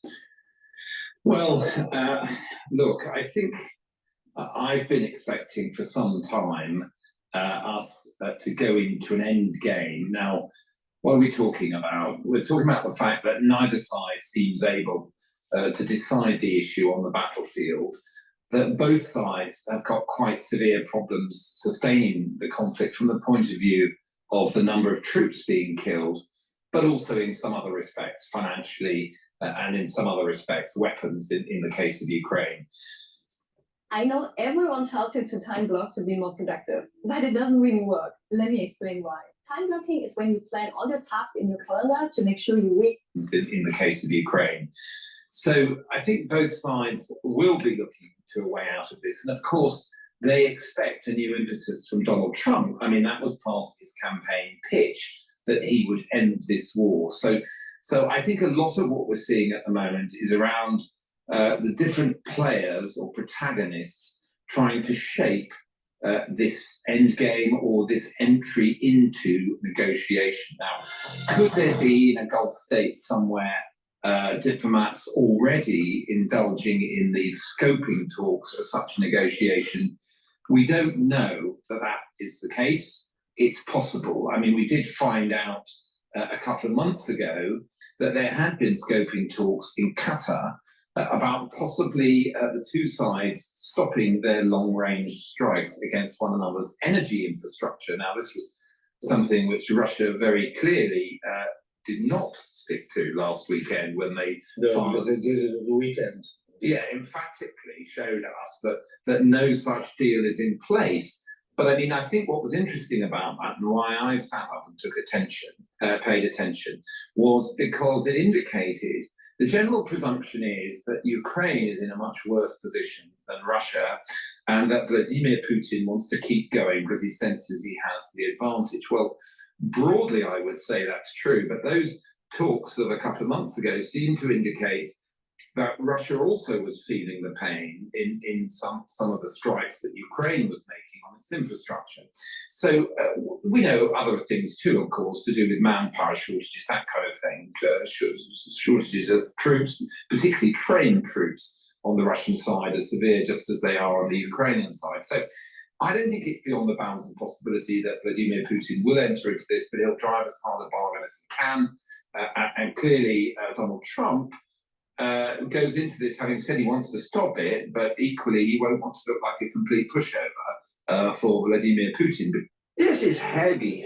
It's warm. Loads of pockets. I'm impressed with it. This is the best skin package for Vladimir Putin, because after all, you know, every party in this has agency. Volodymyr Zelensky could also say, well, I'm sorry, but America is trying to strong-arm me into what is in effect a capitulation. I'm not going to do it.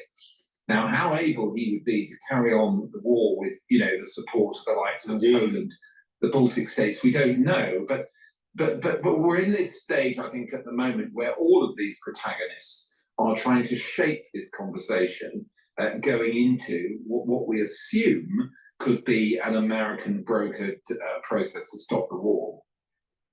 Okay, Mark, we'll leave it there. Thank you for joining us this morning and bringing us up to speed. Russia has launched an intercontinental ballistic missile at Ukraine for the first time, according to the government in Kyiv. The Ukrainian Air Force said that the missile was being used as part of an attack. Before we continue on the ICBM by Russia, please go to my store, the-studio-reykjavik.com, and get the great structural nano silver soaps that I have. I have 4 different varieties. I have lemongrass. I have the peppermint version. I also have charcoal tea tree and oatmeal spice. So please go to my store, the-studio-reykjavik.com. Get a couple bars for your household. These are very high quality structural nano silver soaps. Way better than stuff that you're getting at your store or your grocery store or whatever. Please go to my store, the-studio-reykjavik.com. Get the soaps from my store, use them, you'll be happy. They're very high quality. Please go to the store, the-studio-reykjavik.com. The link is in the description of this video. Infrastructure in Dnipro, a city in central Ukraine. Tensions between Moscow and the West were already high after Ukraine fired British Storm Shadow missiles into Russian territory. The Defence Secretary John Healey has been speaking with the Defence Select Committee this morning. This is a serious moment that I come before the committee. Defence intelligence will reveal today that the front line is now less stable than at any time since the early days of the full-scale Russian invasion in February 22. And we've seen in recent weeks a very clear escalation from Putin and his forces. Well, he told the committee that there should be no doubt that the UK is stepping up its support of Ukraine. Jamie Shea was Deputy Assistant Secretary General for Emerging Security Challenges at NATO, and he joins me now. Hello, Jamie. Good afternoon to you. Thanks very much for being with us. How serious is this, the firing of an intercontinental ballistic missile? What's the significance of this kind of missile? Well, in operational terms, I don't think it represents a massive step change because Russia has used this missile to do what it's been doing with all of its other missiles over the last 2 years, which is to strike Ukrainian cities, civilian targets, Ukrainian infrastructure. And what it's done with this intercontinental ballistic RS-26 missile is exactly the same as what it could do with its much shorter range missiles, which it's been using, of course, in great abundance. So in terms of the hit, it doesn't represent a step change, but politically and strategically, it certainly does. We're in a now different world altogether because this is the first time that Russia has used these intercontinental ballistic missiles. It's sending, I think, to the West a powerful signal of Putin's willingness to escalate and be reckless in the face, of course, of what he's seen in recent days with the US and the UK giving authority to Ukraine to use their missiles to strike Russian targets. And it's also something which is very worrying, Hugo, because the United States does not know in advance whether one of these Russian intercontinental missiles is a nuclear missile or a conventional missile. And it doesn't know when the missile is fired if it's heading towards a NATO country or towards Ukraine. So it vastly increases the chance for very dangerous miscalculation because of that. And it's a very This is the reason why I think that there was probably some communication between Russia and the United States about what Russia was going to do. And there is a window where the United States can wait to make sure that Russia is being truthful with their conversation. Assume that's what happened. I think that's what happened. But this is what I stated early on in this broadcast. We're moving towards higher probability of a miscalculation in the use of tactical nukes. Big problem. And if that happens, then you'll have the national security state in the United States trying to get more power. It will be a 9/11 kind of an event where they're going to go to Congress and ask for more power. And we're going to have more civil liberties taken away. If you don't believe me, I think it's Anne Leibovitz. Was it Leibovitz or Anne? She's the one that just wrote these books about nuclear war. And I forgot her name. I'll look it up. But she talked to generals and she talked to people that were in war planning for nuclear protocols and stuff. And she said, what's going to happen is that the Constitution is going to be gone. You're not, when a war happens, when a nuclear war happens, she takes it to the extreme where it's complete destruction. When that does happen, you're not going to have, the government isn't going to care. You're going to be totally by yourself. There won't be FEMA to help you. And not only that, there's going to be continuity of government to protect those people, and they're not going to care about the rest of the population. So it's going to be everyone for themselves in a complete global exchange of nuclear weapons. Now, in tactical nuke issue, which is lower in terms of intensity, what's going to happen is that the national security state is going to leverage politicians to give them more power, to give the national security state more power, just like what happened during 9/11. They're going to say, oh, Russia used a tactical nuke. We need to, be able to surveil the citizens, and we need to surveil the world and track movement to make sure that we don't have a rogue actor that could, launch something or bomb something. And so the NSA, the FBI, and the CIA are going to get more control. They're going to get more power, just like what happened in 9/11. This is the reason why a tactical nuke can't go off in Europe. Because if it does, you, as a citizen of the United States, you're going to lose constitutional rights. And if you don't believe me, sit down and really think about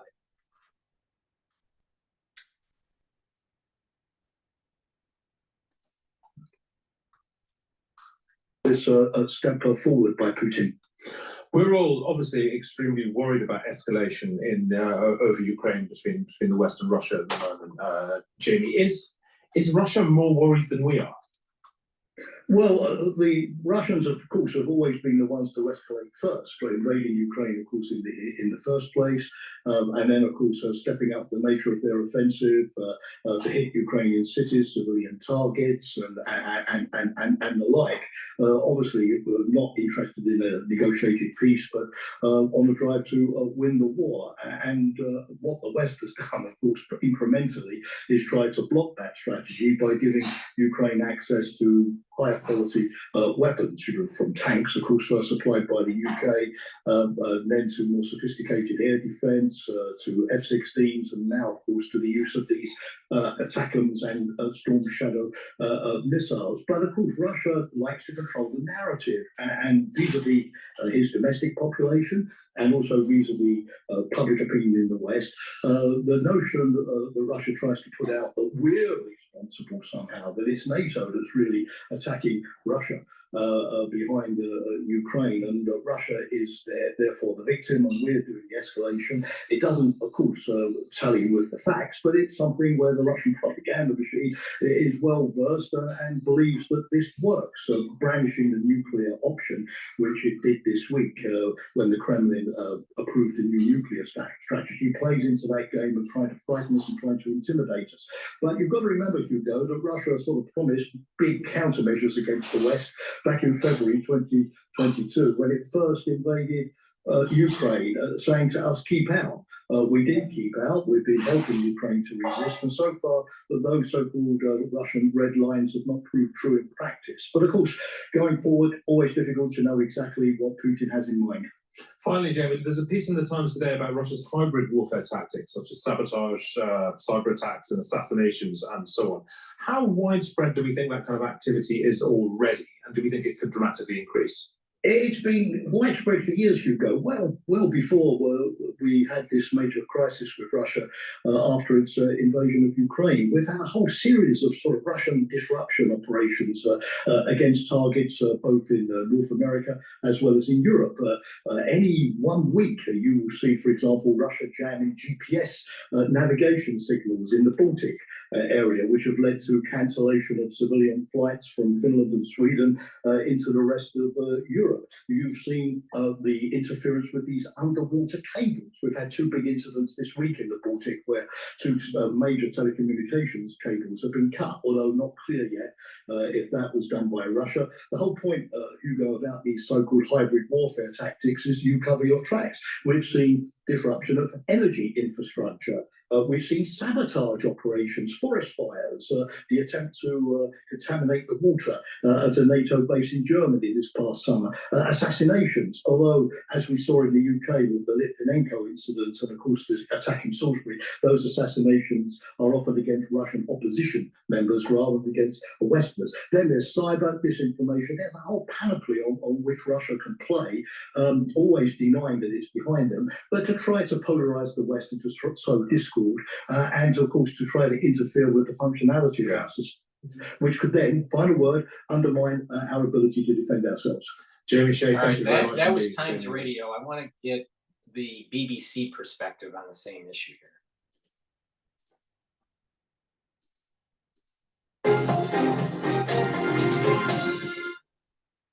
Mikey's here. Mikey Kay, former senior British officer who for 20 years flew assault helicopters for the RAF. He's a former strategic military planner, and whenever we do this segment, he leads it, as he would were he still in the military. Does feel like a fast escalating situation. We've had the first use of the ATACMS, the first use of the Storm Shadows, the announcement on the landmines today. What are you seeing? Yeah, it's been a rapid 3 days or last 72 hours in terms of policy making decisions. Let's look what that means on a map. Go slide, please. What we can see here is we've now got effectively a layered defense system where Zelensky can long-range deep strike using HIMARS, not necessarily deep, that's 50 miles. You can go to Storm Shadow, which goes out at 150 miles, and then ATACMS, which goes out to 190. And what we can see on the map here is we've got an area called Kursk, which comes well within the range of both Storm Shadow and ATACMS. ATACMS was used on Monday against Bryansk, which is to the northwest of Kursk. So what we're seeing here now, Christian, is effectively a picnic basket full of defense weapons and deep strike weapons that Zelensky now has. Remind us about the Storm Shadow, what it is, and how is it being delivered? Yeah, the delivery point is really important. We'll come on to that in a second. But if we go to slide, please. That's the Su Sukhoi 24. The Storm Shadow and the Scalp, which is the French version, which is exactly the same, but just called a different name. The Su-24 has been modified. The Storm Shadow has been modified to be able to drop 2 of those. Now, I think what's in months? Say again? In months? Well, I mean, the procurement process of the Storm Shadow was a long time. We're probably talking out of a decade. The procurement process to modify the Storm Shadow and the Scalp onto an aircraft such as the Su-24, I think surprised a lot of people in terms of how quickly it could be done. Months, if not within a year. I know you've taken an issue because a lot of our library footage today is showing tornadoes going out with the Storm Shadow on it. Yeah, typhoons. Typhoons, sorry. And quite obviously, the typhoons haven't delivered it. No, the library footage that we've seen today, and it's a really important point you raise, is library footage of what the Storm Shadow was originally made for. That was originally made for the GR4 Tornado. That's a British jet. That's now at the surface, and then the Storm Shadow was modified for the Typhoon. And they're the pictures that you've been seeing today that have been uploaded onto the Typhoon taxiing down the runway. But it's absolutely imperative to understand that that is not the delivery system. The delivery system is the Su-24. Can you go to slide, please? This is a video from the Ukrainian Air Force of an Su-24. It's a long-range strike fighter bomber. It can travel up to speeds of Mach 2. And what you're seeing there is 2 Storm Shadows or Scalps, we don't actually know, being dropped from it. That is what is being used today. And I think at this point, what is it being used on? If we go back to the slide of the ranges, I think what's important at the moment is that Biden originally approved ATACMS for the Kursk region, the Bryansk region. That's where the main effort's going at the moment. We spoke on the security brief a week ago, 2 weeks ago, about how there was a buildup of North Korean troops. Some numbers were saying up to 50,000 combined Russian DPRK troops in the Kursk region. This is what the Storm Shadow will be going after. Zelensky will be going after high-value strategic assets such as command and control systems. These will be in bunkers, and the Storm Shadow and the Scalp is a bunker buster. Well, I was going to say, why is it specifically good at that? It's just been designed for that. It can travel, it's transonic, so the Storm Shadow can travel up to 600 miles an hour. When it gets released off the jet, as we saw in the footage there, it will descend down to 150 feet. It'll pop up using GPS coordinates, and then it'll So they would stand off. They would probably be on the Ukrainian side of the border, would they, where they release this? Yeah, absolutely, and that's for air defense reasons. You know, the Ukrainians have to be really careful about the amount of air assets that they're losing. They've not just got the Su-24, they've got the MiG-29, they've got the Su-27, but effectively the Su-24 is the only one that can carry this capability, Storm Shadow or Scalp. So that's now become a prized asset. That's almost become a strategic asset. So as you rightly say, they want to be able to stand off a little bit so they're outside of Russian air defense. We've not had confirmation that it has been used from the Ministry of Defence. We didn't have a statement from the Defence Secretary today. There's been this strategy of ambiguity, which we saw going back to the G20 with Keir Starmer over the last 2 days. And I would suppose that they will maintain that, right? And that's important when we talk about these fragments of missiles we're seeing, because as you say, it could be the Scalp. It could be. I mean, so Keir Starmer has at the G20, he's held his cards very, very close to his chest. You know, as a military strategic planner, former planner, you don't want politicians telegraphing what your next moves are going to be. You don't want to be giving Putin the ammunition in terms of where he now has his air defense systems, his airfield, his C2 bunkers that are now in a vulnerable position. So I think what Sir Keir Starmer did was absolutely correct. But if you can go slide, please. What you'll see from this next picture is a storm shadow / scalp. The point of this, Christian, is that they look exactly the same. And so until we get absolute verified evidence of debris fragmentation, if we've got a UK government minister or a senior MOD official from the UK saying, yes, we approve storm shadow and storm shadow is used, then there's always a small sort of area of ambiguity as to whether that could be scalp. And it's important to say we've heard nothing from the French government yet as well. They're just escalating the issue. They just keep on escalating. It's going to get worse. Please go to my store, the-studio-reykjavik.com. Get the NAC. This helps to boost up your glutathione levels. This soaks up free radicals.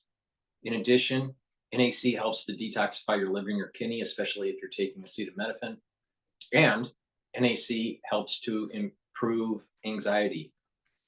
All right, so please go to my store, get the NAC. This is a great way to boost up those glutathione levels and soak up free radicals in a different pathway.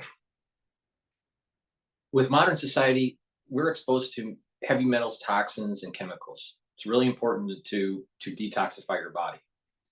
Go to my store and get the zeolite. This will remove heavy metals, toxins, and chemicals. How it works is that zeolite is the negatively charged molecule. It'll attach to the positively charged toxin, and it'll allow you to urinate it out in 6 to 8 hours or so. So please, it's really important. Pay attention. Detoxify your body. All right. Take my zeolite. You can take it year round. Take a couple drops underneath your tongue. Drink it with filtered water. You can do that year round. If you're going to be doing it once or twice a year, you want to do it a little bit more with the number of drops. Just put, maybe 4 or 5 little drops underneath your tongue, drink it with filtered water, and then, use up the bottle, and then do that once or twice a year. So you can take it year round, take 2 drops underneath your tongue year round as a maintenance, or if you're just detoxifying once or twice a year, take about, maybe 4 or 5 small drops underneath your tongue, and then drink it with filtered water. Use up the bottle. Boom. Do that once or twice a year. It's up to you, but you can do this year round. So please go to my store and get the zeolite. Detoxify your body. Really important, because we're exposed to many heavy metals, toxins, and chemicals in our food, in our water, and in the air that we breathe. So please go to my store and detoxify your body. All right. Let's see what Bloomberg has to say. So we sent nearly $30 billion of exports, or 17% of all of our ag products, to them last year. So if in fact we do move forward with this 60% tariff on Chinese goods, they're going to retaliate. Soybeans and ag products are an easy target. We saw it during Trump's first term, and I see really little reason to believe that's going to be any different this time. And if you look at what happened during the last administration, we saw ag exports come down by more than 50%. Soybeans were down more than 70%. So we're talking very significant reductions from our most important customer. And people aren't going to go out and spend until there's better visibility on trade relations. So, that is tough. When that happens, when the Chinese market gets curtailed via tariffs, what do the exporting farmers do? Are there other parts of the world that'll take our soybeans, take our corn, take our wheat? So China has been, steadily diverting or pulling more of their imports from Brazil. So I'd expect that, we're going to continue to lose share to South American growers, particularly Brazil, Argentina, as they ramp up production. As a consequence of that, trade flows are going to have to reroute. We only have, finite amount of grains and soybeans. So there is going to have to be some movement. It's not like those exports are going to go to zero. But, I think one of the bigger concerns here that is really maybe not even fully appreciated is that, I think U.S. farmers are going to structurally lose market share to South America. And that's going to be tough to, reroute trade flows and to, regain share to the magnitude of what we had seen historically. All right, Chris, we really appreciate it. Thank you so very much. Chris Giolino, Bloomberg Intelligence Senior U.S. Machinery Analyst. Some breaking news for you concerning Volkswagen. Volkswagen labor side is warning that a strike at VW could start in December. The labor side said the next round of talks are on December 19th. I really don't care about Volkswagen. The S&P 500 is trading at 59.27 right now, and oil is above $70 a barrel, just barely. And the Euro USD currency pair is showing 1.049. So there's a strengthening of the dollar. So we have a strengthening of the dollar. There's a little bit of an elevation in oil. There is a little bit of an elevation in VIX, but not by much. It's at about 16.99. And, you know, the equity market's bouncing up and down today. Now, I'm in Houston for yet another challenge to a merger. This is a trial of the Federal Trade Commission versus Tempur Sealy and Mattress Firm trying to block that deal. So that trial's been going all week, and I've been attending it up until today. Don't really care. Okay. Let's see here. I haven't seen anything on Al Jazeera lately, so what's going on in Al Jazeera?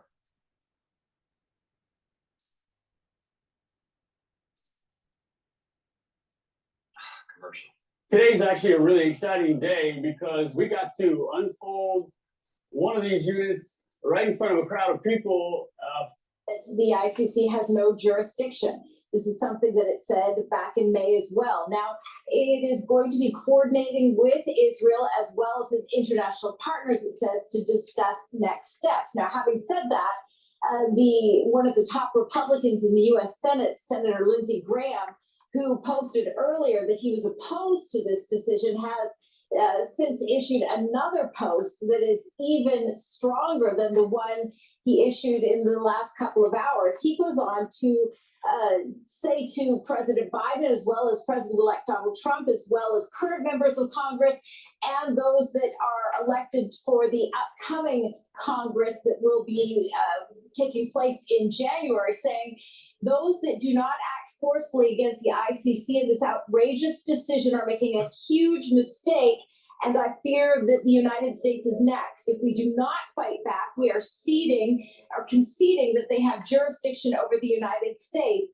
He says he'll be introducing legislation that puts the court on notice if you aid and abet the ICC, or rather puts countries on notice. In other words, those that aid and abet the ICC against Israel should expect consequences from the United States. Any nation, he's saying, that joins the ICC is a partner that tramples on the rule of law. So in other words, he's saying that anyone that complies, that would in any way, if the Prime Minister Netanyahu or the defense minister were to travel to that country, if they were to arrest one of these individuals, they could expect that they would be seeking or would be receiving some sort of action by the United States. This is a strongly worded threat by the very senior Senator Lindsey Graham that was posted on the social media platform X in just the last hour or so.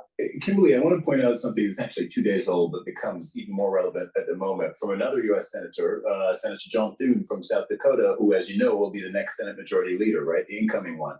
He tweeted just 2 days ago that if the ICC and its prosecutor do not reverse their, this is a direct quote, reading his tweet, do not reverse their outrageous and unlawful actions to pursue arrest warrants against Israeli officials, then the Senate should immediately pass sanctions legislation.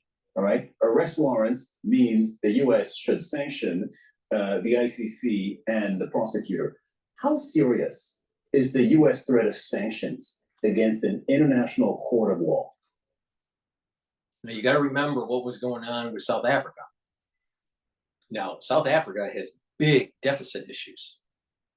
Iran and China are funding South Africa. South Africa was the nation that set in motion this legal lawsuit against Israel. All right. So you need to follow the money. the money is coming from Iran.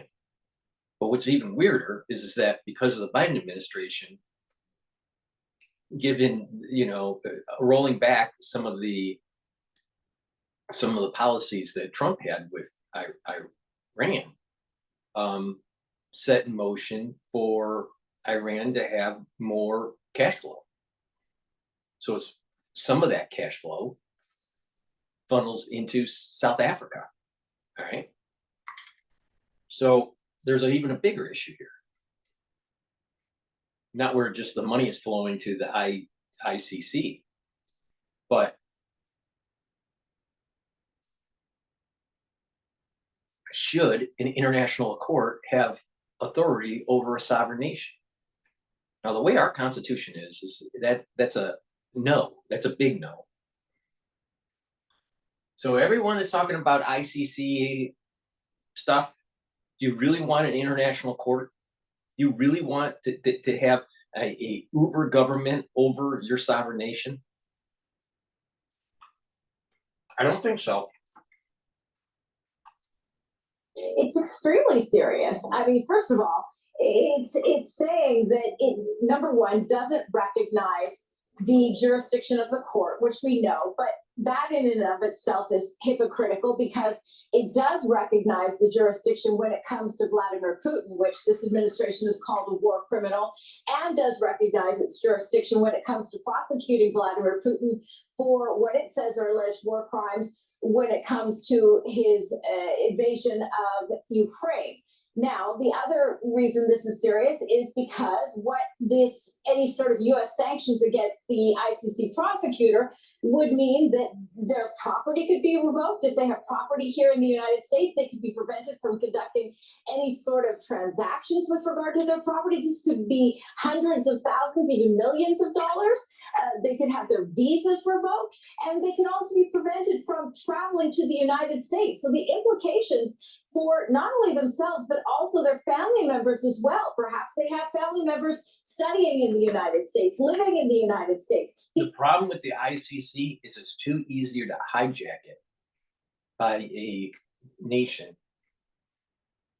We should not have an uber government, period. Implications could have a ripple effect, and so it is extremely serious. Kimberly Halkett, great to talk to you. Thank you very much for your reporting there from the White House. Meanwhile, Israel's forces continue to pound northern Gaza with no sign of letting up. An overnight attack on the Sheikh Radwan neighborhood in Gaza City killed at least 22 people. 10 of them were children. Entire residential buildings were flattened and reduced to rubble. Ibrahim Al-Khalili has the latest from the site of that attack in Gaza City. I am right now standing above the rubble of one of the houses that has been targeted in an overnight attack by the Israeli fighter jets in Abu Skandar area in Sheikh Radwan, northern Gaza City. As you can see, the scale of the destruction inflicted on this 6-story building. As you can see, mass destruction, mass devastation. The attack resulted in killing Palestinians and dozens were injured. As we have spoken to civilians here, the restoring process is continuing. Civilians are trying to help getting the trapped civilians from under the rubble. And as you can see, this house, which was once sheltering civilians who took refuge in this home and displaced to this home from the areas of the Valley Refugee Camp, Bethlehem, Beit Hanun. They ended up being targeted and brutally killed in an overnight attack while they were sleeping. At least 11 apartments have been flattened down to the ground with the continuation of the Israeli bombardment targeting several areas in northern Gaza City. The suffering of civilians exacerbating as time goes by. Ibrahim Khalili, Al Jazeera, Northern Gaza, Palestine. Hani Mahmoud is in Deir al-Balah in central Gaza. So Hani, we just had the reporting about that attack in Gaza City. I want to ask you for this hour, what the reaction is from Palestinians you've been talking to the ICC's arrest warrants against Netanyahu and Gallant. We're gonna go to a show that Al Jazeera did about the dollar. All right, let's see here.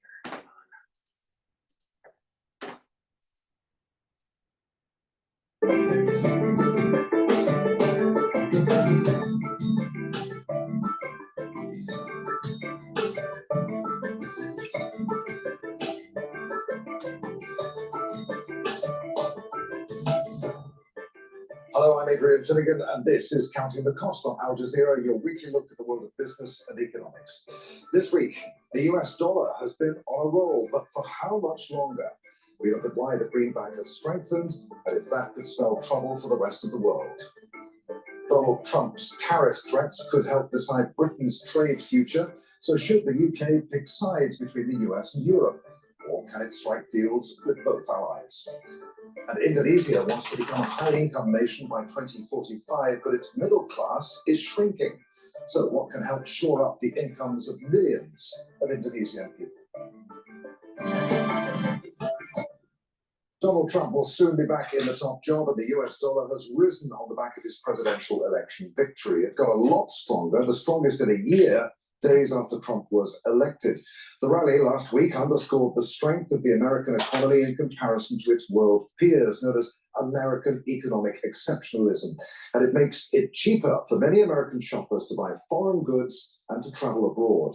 But a strong dollar doesn't lift all boats. Companies that export products may become less competitive, and the US deficit may widen. That's a problem for Trump, who's often said that he prefers a weaker dollar.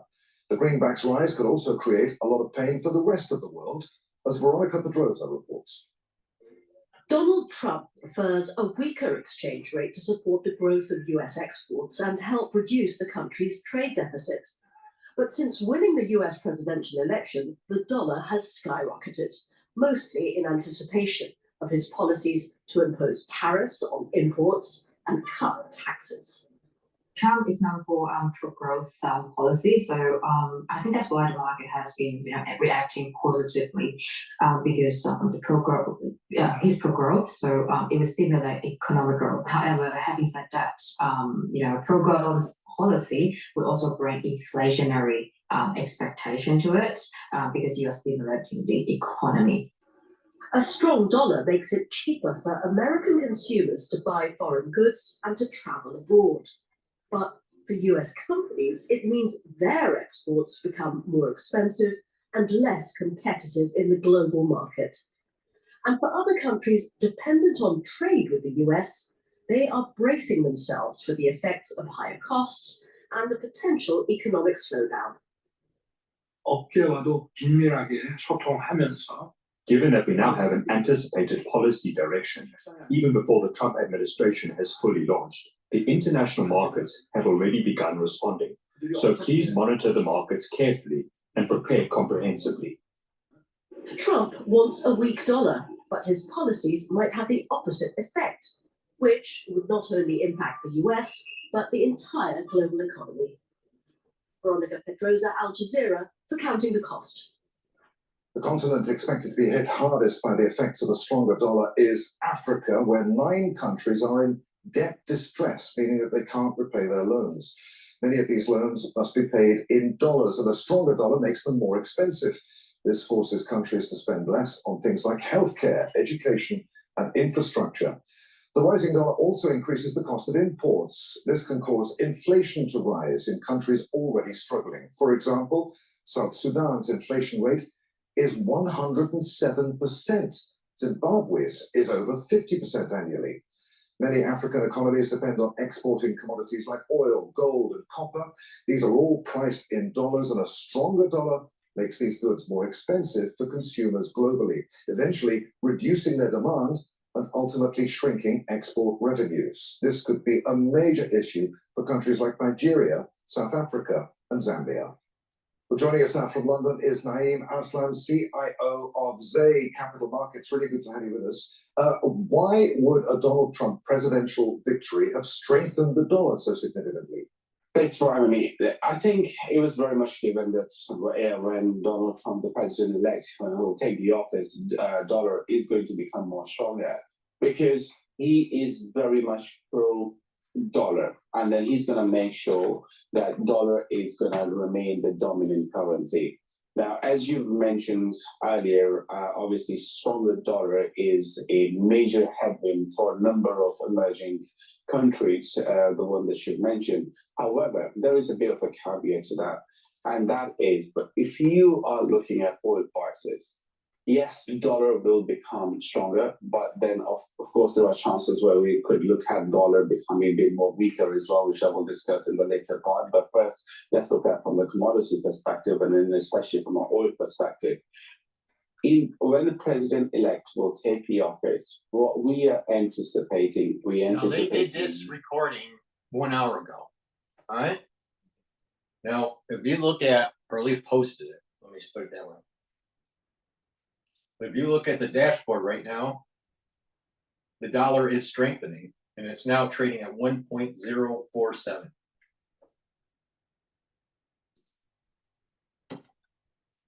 For oil prices, we are anticipating oil prices to go down to $40 or perhaps below $40. Why?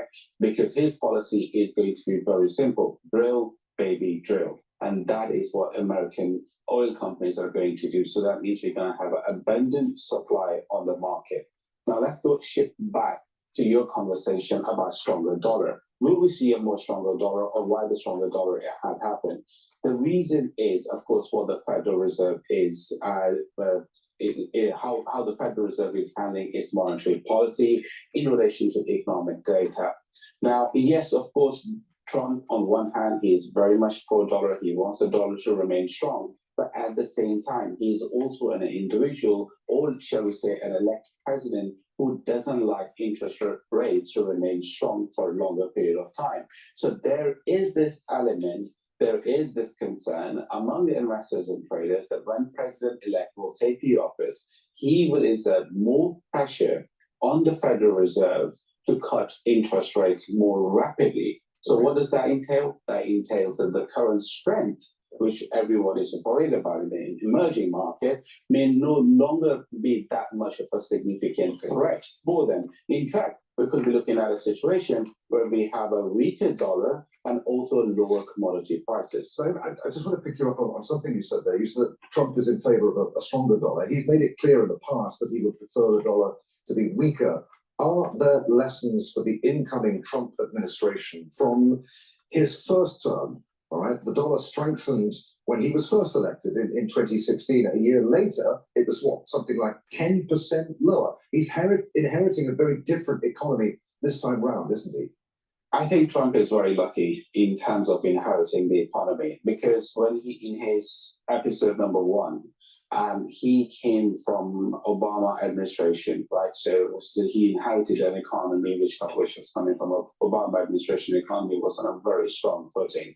So Trump had that plenty of tailwind in terms of if his policies, and the economy performed really well. Now, in the season 2, shall we say, of Trump administration, again, he's incredibly lucky from that particular perspective. Why? Because we are looking at a situation from the monetary policy standpoint, from the Federal Reserve standpoint, where the Federal Reserve is cutting the interest rate. And we all know one thing for sure, and the history tells us over and over and over again, the market loves dovish Fed, meaning when interest rates are cutting, when monetary policy is actually more on the dovish side. So I think that is what we are going to see in the season 2 of Trump administration as well. So this administration is going to have a lot more experience of what they did in the season 1, i.e. when Trump was back in the office, and use that experience as a leverage to perform and do better stuff. At least that is what is anticipated among the investment community. Could you foresee a situation where the dollar weakens against the euro, the pound, the yen, significantly below parity, perhaps? Not below parity. That's not our base case scenario, or among the major banks that on Wall Street that we can see below parity. Below parity, all the threats of that happened during Bush administration, when we were seeing financial crisis, significant dovish monetary policy, significant interest rate cuts. Now, even though we are anticipating a dovish monetary policy, meaning a number of interest rate cuts going into the next couple of years, but no one is going to expect for that number or the parity to take place. There is a possibility that we could perhaps see in terms of the euro, but in terms of sterling or other major G10 currencies, I think, especially in terms of sterling, I don't think we're going to get there until and unless, of course, the UK decides to have a more self-inflicted injuries like the one they had before, i.e. Brexit. You couldn't foresee a situation then where Trump, troubled by a dollar that's simply too strong for his liking, introduces something like the Plaza Accord we saw in the Reagan administration, where the dollar was effectively devalued in coordination with allies. Well, look, I am.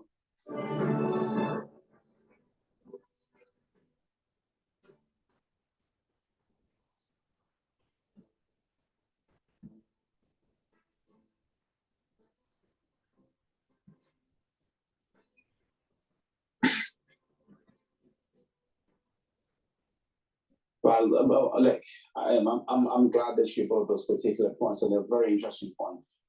But again, the base case scenario is going to be what the Federal Reserve or the monetary policy is really going to be doing, how much pressure is going to exert on the Federal Reserve chairman, and if the Federal Reserve is going to have its own choice of making the interest rate. So free flow, absolutely not the best case scenario among many investors or even in the options market. Naeem, really good to talk to you. Many thanks indeed for being with us. Pleasure, Brian. My take on this, must choose between my take on it is that the dollar is going to strengthen, and then the Federal Reserve is going to start to lower rates and over time, and it's going to weaken, and it's going to be basically an offset. It's the best of both worlds. So don't worry about it. Plus, your energy prices are going to go down because of drill, baby, drill. Please go to my store, the-studio-reykjavik.com, and get the NAD+. NAD+ helps to boost up your energy levels. It also helps to improve the repair mechanism for your DNA damage. People that get older, they have more DNA damage, and your body needs a little bit of help to repair that. NAD+ helps with that repair. So get NAD+ to help to repair your DNA, boost up your energy levels, and to help to protect your neurons. This is a supplement that will help to improve the neural health of your neurons. So for your central nervous system and your peripheral nervous system. Also get the digestive enzyme complex. This is great to reduce the stress on your pancreas. This will help to break up carbohydrates, proteins, and lipids so you can absorb them. This is a great supplement to take if you work out, also because for recovery, you need to refuel your body. This will help to break up the your food and your powder drinks and stuff, so you can refuel and recover from your workout. But if you're older, you're going to need some help with your pancreas, and this helps with that. So please go to my store, the-studio-reykjavik.com, and get the digestive enzyme complex. In Union's socialist model and the American free market. That's the demand of a top economic advisor to President-elect Donald Trump. The ultimatum made in media interviews comes with an incentive. Stephen Moore said that if the UK sides with his nation, there'd be more willingness in the Trump administration to sign a trade deal between the two allies. Critics, though, say that Moore's comment is a statement of ideology and interferes in Britain's political affairs. The governor of the Bank of England, Andrew Bailey, has warned the UK government against picking sides. But is the UK really caught between two economic models, or does it have other choices? Well, that potentially depends on what's at stake. The UK might face higher tariffs on exports to the US if it chooses to stay closer to Europe. On the campaign trail, Donald Trump has threatened levies of up to 20% on all American imports, with additional tariffs of 60% to 100% on goods bought From China, trade talks between the UK and the US also hang in balance. They've long stalled because of disagreements over agricultural standards, including concerns over the import of chlorinated chicken and hormone-treated beef into Britain. But the Bank of England has urged Britain's Prime Minister Keir Starmer to step up ties with the EU, saying that the UK's exit from the bloc has weighed on the nation's economy. Now, in trade, it's numbers that matter.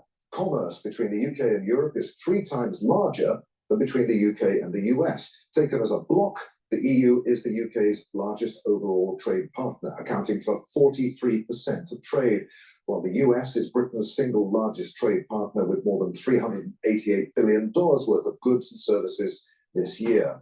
The UK could face an almost $28 billion hit to its exports if Trump imposes a blanket 20% tariff on all imports, according to new analysis by the University of Sussex's Centre for Inclusive Trade Policy. While researchers at Aston University in England estimated that between 2021 and 2023, annual UK exports of goods to the EU was 17% lower than they would have been had Brexit never happened. Joining us from Colchester in the UK is Howard Reid. He's the Director of Landman Economics and the former Chief Economist at the Institute for Public Policy Research. Good to have you with us, Howard. Does the UK really have to make this choice between the US or the EU, or is the Governor of the Bank of England right when he said the UK should just continue trading with everyone as it's always done? Well, I think the UK will continue to trade with both blocs, the US and the EU. I think what may happen is that, as you said, the Trump administration may try to pick the UK off, as it were, by offering a preferential deal. I think it would be dangerous to sign up for that because I think it might affect the UK relationship with the EU, which is our current biggest trading bloc and likely to remain so. So I think it would be dangerous to kind of take that bait, or for the UK to take that bait from the US, particularly as they're likely to insist on opening up certain markets such as chlorinated chicken, hormone-fed beef in the agricultural sector, which most UK consumers just don't want to see that happen. And so the UK government would find itself very unpopular at home were it to proceed down that road.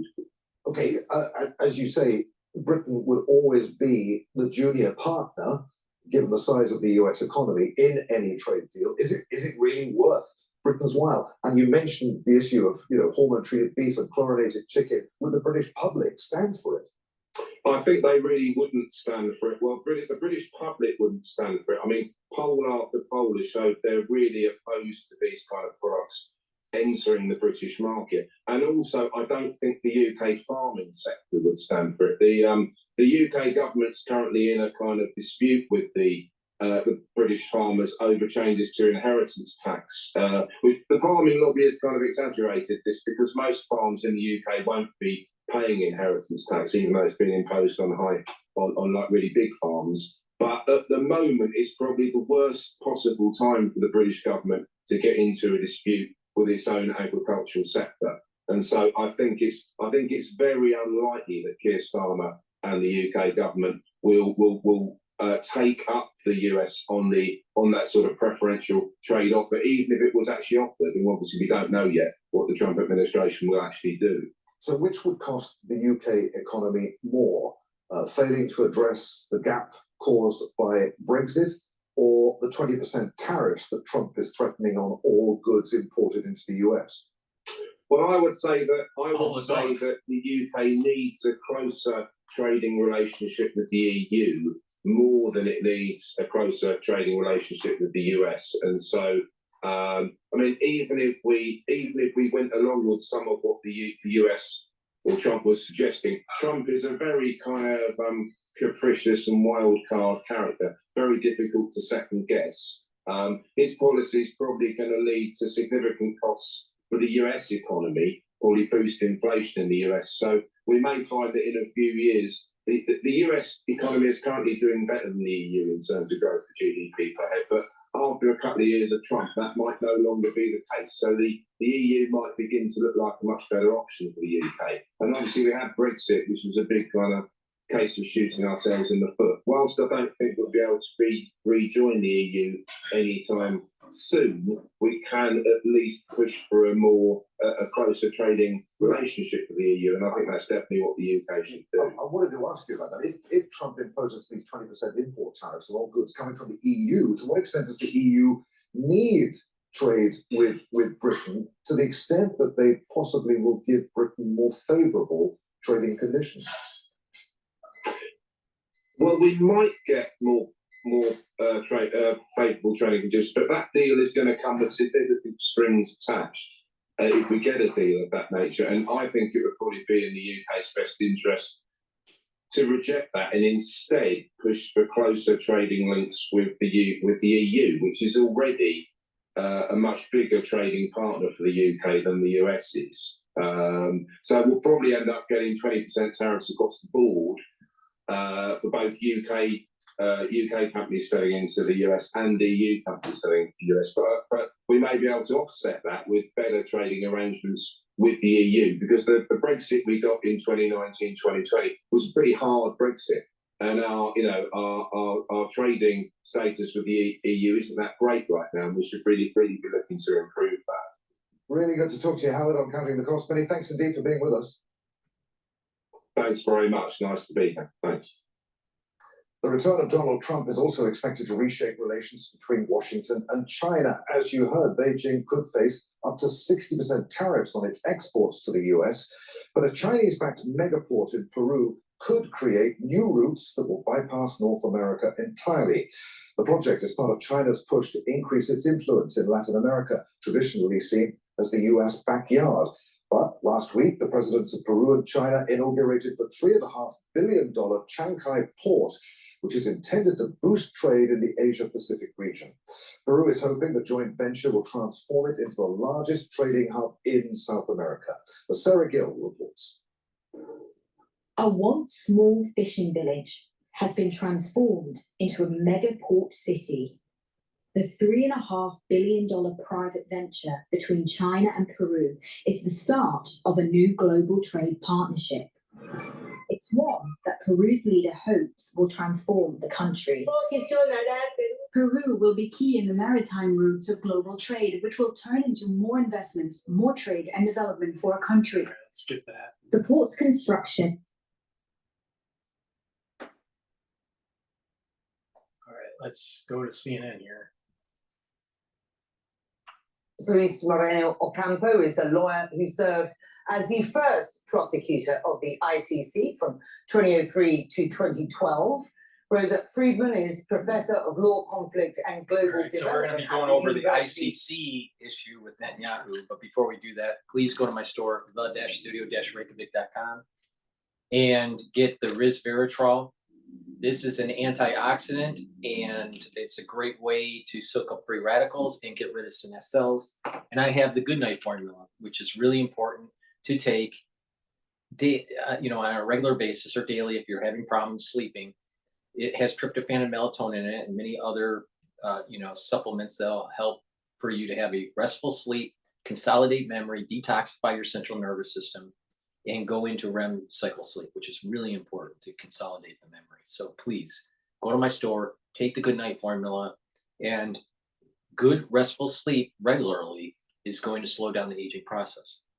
In addition, there's research out there that suggests that chronic sleep deprivation could lead to early issues with dementia. So please go to my store, the-studio-reykjavik.com, and get the Goodnight formula and the resveratrol. And lastly, omega-3, very important to lower your LDL levels and increase your HDL levels to improve your total cholesterol. Omega-3 you can take every day to help improve your cardiovascular health. So please go to my store, the-studio-reykjavik.com, and get the omega-3 to lower your LDL levels and to increase your HDL levels. Reading, good to have you both. Before we get into the mechanics, sir, let's start with you. Can you just take us through what has been going on in the months since we got the news that the chief prosecutor was seeking these arrest warrants? I mean, these are controversial. There is an enormous amount of pressure on the ICC at present. the Israelis calling this decision absurd and anti-Semitic. Others who support this decision by the ICC suggesting it is not at all political and should be adhered to. Luis Ocampo, your sense, if you will, just walk us through how we got to this point and the sort of pressure the ICC is under at this stage. Well, start with the crime, because it's very limited to the starvation part of the campaign. The ICC is not making findings for bombing or genocide. It's just a very limited charge, starvation. And everyone knows starvation happens because Mr. Galan openly said from the beginning they will do it. And President Biden spent 1 year begging to Israel to let food and water to go. So the facts are non-controversial. And the legal characterization was, okay, it's a war crime of starvation. And the judges said you cannot use starvation to attack civilians, to combat Hamas. So, and that's very clear. Israel can stop this tomorrow, Becky. Israel can stop this tomorrow. How? If Israel starts today a real investigation against Prime Minister Netanyahu, the case will be stopped in the ICC because the ICC acts when the national country does act. So, if not go to political consideration, Israel wants to stop this, well, do the case yourself. That's it. Well, the US, I quote here, just crossing the wires now, fundamentally rejects the ICC arrest warrant decision and is discussing the next steps. We know that in discussion over the past months, these next steps could include sanctions against the ICC. Rosa, before I come to you, Luis Ocampo, your response.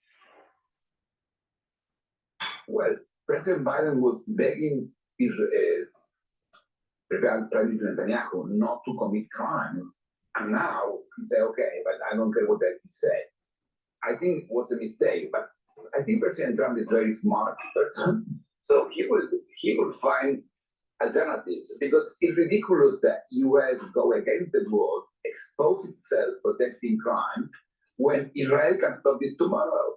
Prime Minister Netanyahu knows very well that he can stop this tomorrow, just allowing a national investigation in Israel. So why the U.S. will go ballistic against the world when it's an easy solution for this, open investigation in Israel? So I think it's something to consider. The U.S. leadership will be seriously compromised here if U.S. tries to attack the ICC, because the war is with the ICC in this case. This administration, of course, has only got 2 months left to run, but it's very likely that these threats of sanctions against the ICC to completely sort of discredit the ICC are likely to come from a Donald Trump administration in spades. Rosa, let me bring you in. At least I'll bring you back in a moment. Let's just talk about what these arrest warrants practically mean. What are the next steps here? So the arrest warrants have been issued, but remember, Israel is not party to the International Criminal Court. So Israel is not under any duty internationally to send Gallant or Netanyahu to the court. What it does mean is that if they were to travel to any of the 124 states that are party to the ICC, they could be arrested. Those states should arrest them and send them to The Hague. We have seen in the past that arrest warrants have been issued and people have travelled with those arrest warrants into ICC state parties and not been arrested. So it's a political as well as a legal decision. But the next stage will really be what the court decides to do. Now, it can't try in absentia. It needs to have Gallant and Netanyahu in front of it in order for any trial to take place. And let's be clear, these are arrest warrants that have been issued. They've not decided that there's enough evidence to prosecute and to find them guilty. We have to have due process. We have to have a fair trial. They're simply saying that they think there is sufficient evidence to arrest them, or, as my colleague was saying, for a national investigation to take place. Could and should were two words that you used there. Could and should if Benjamin Netanyahu and or Yoav Gallant travel to a country that is signatory to the Rome Statute, that is the statute that set up the ICC, if they traveled there, they could and should be arrested. But as you rightly point out, in the past, there have been those with arrest warrants who have not been arrested in these countries. There is no mechanism, is there, to actually arrest anybody who is under warrant from the ICC, correct? Well, the mechanism would be that they would be arrested if they could be arrested if they were in a country that was party, kidnapped and taken to The Hague from Israel, which is not a state party. And really what's been said by the Americans, just to chime in on the question you asked my colleague, what's been said by the Americans is this issuing of an arrest warrant for a democratically elected leader, as compared with all the other democratically elected leaders that, for example, went into Raqqa and Mosul recently to fight ISIS, or Tony Blair and George Bush for the Iraq War and things like that, looks like a politicized decision. So it actually probably will be a political decision of each country that's party to the ICC, whether they uphold these arrest warrants or not, given how contentious they are. Right. These arrest warrants are against Netanyahu and Gallant for crimes against humanity and war crimes committed from at least the 8th of October 2023 until at least May 2023. That is the day that the prosecution filed the application for warrants of arrest. Louisa Campo, you said all that needs to happen is that Israel stops what I described, you know, in these arrest warrants as crimes against humanity at present. Are you suggesting that if the war stopped tomorrow, if there were a ceasefire tomorrow, that the IC would not pursue this case any further? I just want to be quite clear about where you stand. Stopping the crimes is necessary, but will be not enough to stop the investigation. To stop the investigation, to stop the warrant, is needed to start an investigation in Israel. So a criminal prosecutor in Israel or a commission of inquiry in Israel investigating Netanyahu for crimes against humanity and war crimes.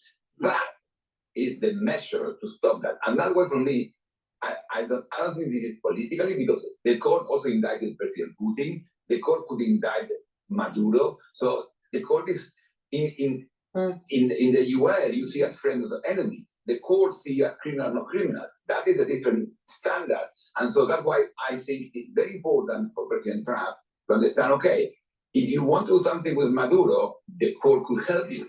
So don't try to attack the court. And also, when you say about legitimacy, I think who is losing legitimacy here will be the US attacking the court. Because when you see there is discussions in the world is incredibly sad what happened in Palestine. So the idea to stop this is important. And until today, President Biden did not have zero influence. So I think what we need now is stop the crimes, stop the bombing, and to solve the issue of Netanyahu, please organize an investigation in Israel. That is legally will make the ICC stop the case. Right. That has to be very clear. All right. So there's further investigation on Netanyahu and Gallant at the ICC, and obviously the United States is, going to try to go against that. So please go to my store, thought-studio-reykjavik.com. Get the ubiquinol. This is the best bioavailable CoQ10 that you can get. So go to my store, get the ubiquinol. Ubiquinol is really important to boost up your energy levels. It's an antioxidant. It's synergistic with C60. It'll soak up free radicals. And it also helps to protect your neurons. Very important as you get older. I've been taking ubiquinol for a long time.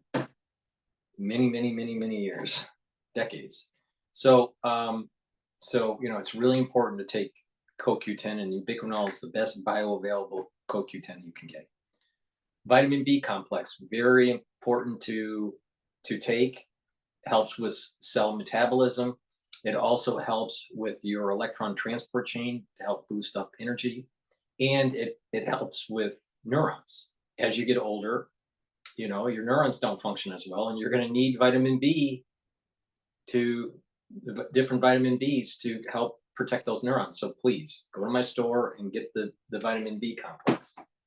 And Biotrol, very important to maintain your muscle mass, increase muscle mass, especially when you get older.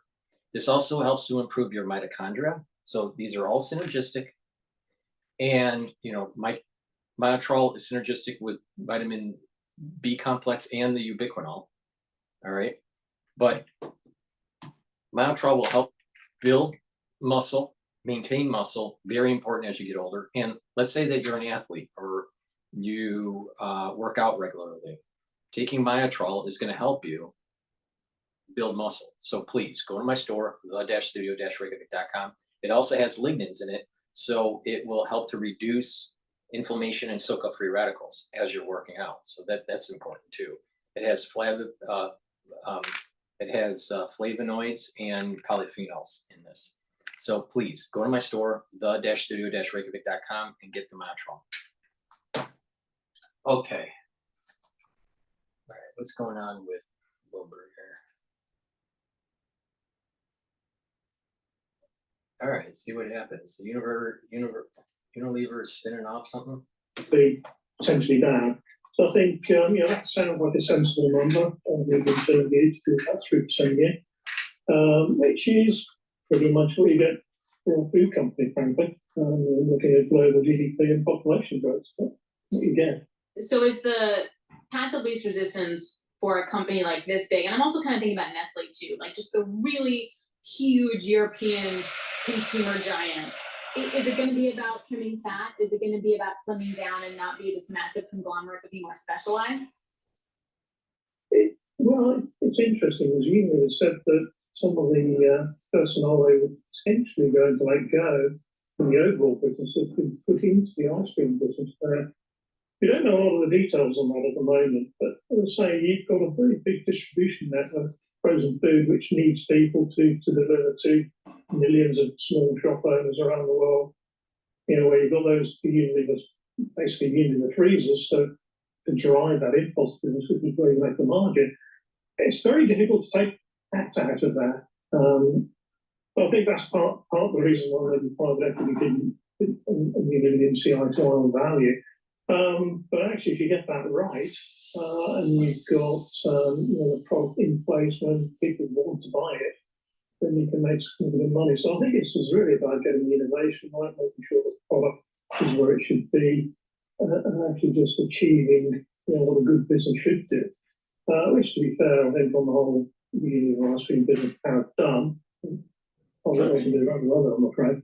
All right, Duncan, thanks so much for joining us. Ice cream business, who knew? Duncan Fox, consumer staples analyst, Bloomberg Intelligence, joining us via Zoom from somewhere over in Southwest England. I'm calling it Dorset. Why be in London when you could be in Dorset, Southwest England? All right, yeah, take it. Why not?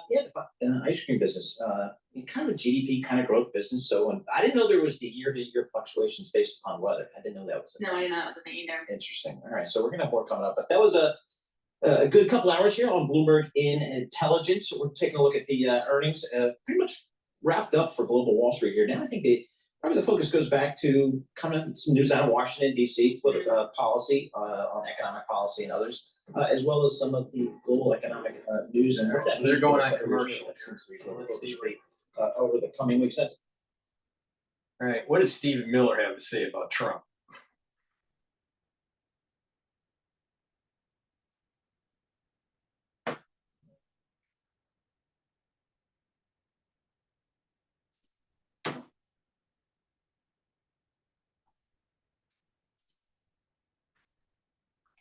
Incoming White House Deputy Chief of Policy, Stephen Miller, is with us. Stephen, how are you? I am good, Sean, my old friend. After 9 years, we are here on the heels of a landslide like the world has never seen before, prepared under President Trump's leadership to implement historical, transformative, long-awaited change to make this government accountable to the people of this country once again. It will be, as Donald Trump said, a new golden age for America. I want to go through how dramatic this is going to be, because what I hear the president is proposing, and look at Elon Musk and Vivek Ramaswamy, And they're setting up this new department, and they're going to get rid of waste, fraud, and abuse. And they're going to cut, they pledged to cut by July 4th, 2026, $2 trillion in federal spending. That is a monumental task. And there are ways to do it. I think one way to do it would be to increase revenues. That would be through energy dominance. That's a separate topic.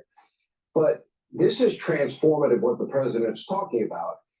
For the first time, we've heard conservatives for years talk about limited government, cutting waste, fraud, and abuse. And now somebody, for the first time in my adult life, if you will, to catch a phrase, I'm believing it's going to happen. How real is that they're going to cut to that extent? Well, the president has put together the dream team, and you just mentioned two members of the dream team. So you have the Department of Government Efficiency that from the outside is going to direct and organize this extraordinary effort to remove all of the waste and the corruption from the federal government. So they will do that in concert and in league with the White House, President Trump, the Office of Management and Budget. Here's the shocking truth, Sean. The departments do not have any clue where the dollars are going. How many audits has the Pentagon failed? Who has any idea how much waste and abuse there is in the trillions of dollars spent by the federal government? Who has any idea how many hundreds of billions of dollars every year are stolen from taxpayers by fraud rings, scammers, foreign operatives? This government is not watching how your dollars are being spent. And President Trump has commissioned Elon and Vivek and many others across the government to get to the bottom of this. So the money that you earn as an American citizen will be jealously treasured and guarded and not wasted any longer. And we're going to go into these agencies and find everybody who is not performing on behalf of the American public.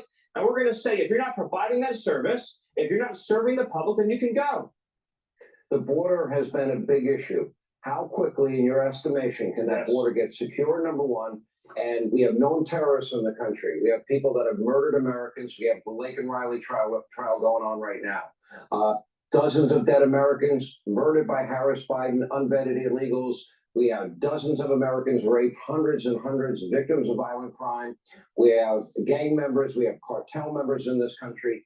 How quickly do we secure the border? How quickly do we deport those that are criminal aliens in the country?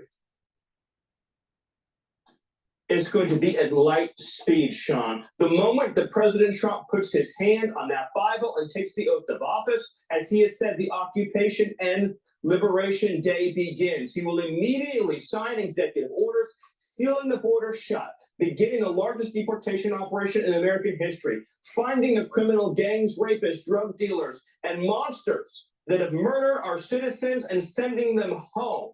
No one will be allowed to enter the country illegally, and ICE will be empowered in partnership with FBI, DEA, ATF, the National Guard, to fully seal and secure the border with CBP and to find and identify the criminal threats that are inside this country and send them back home. We saw that heartbreaking testimony, Sean.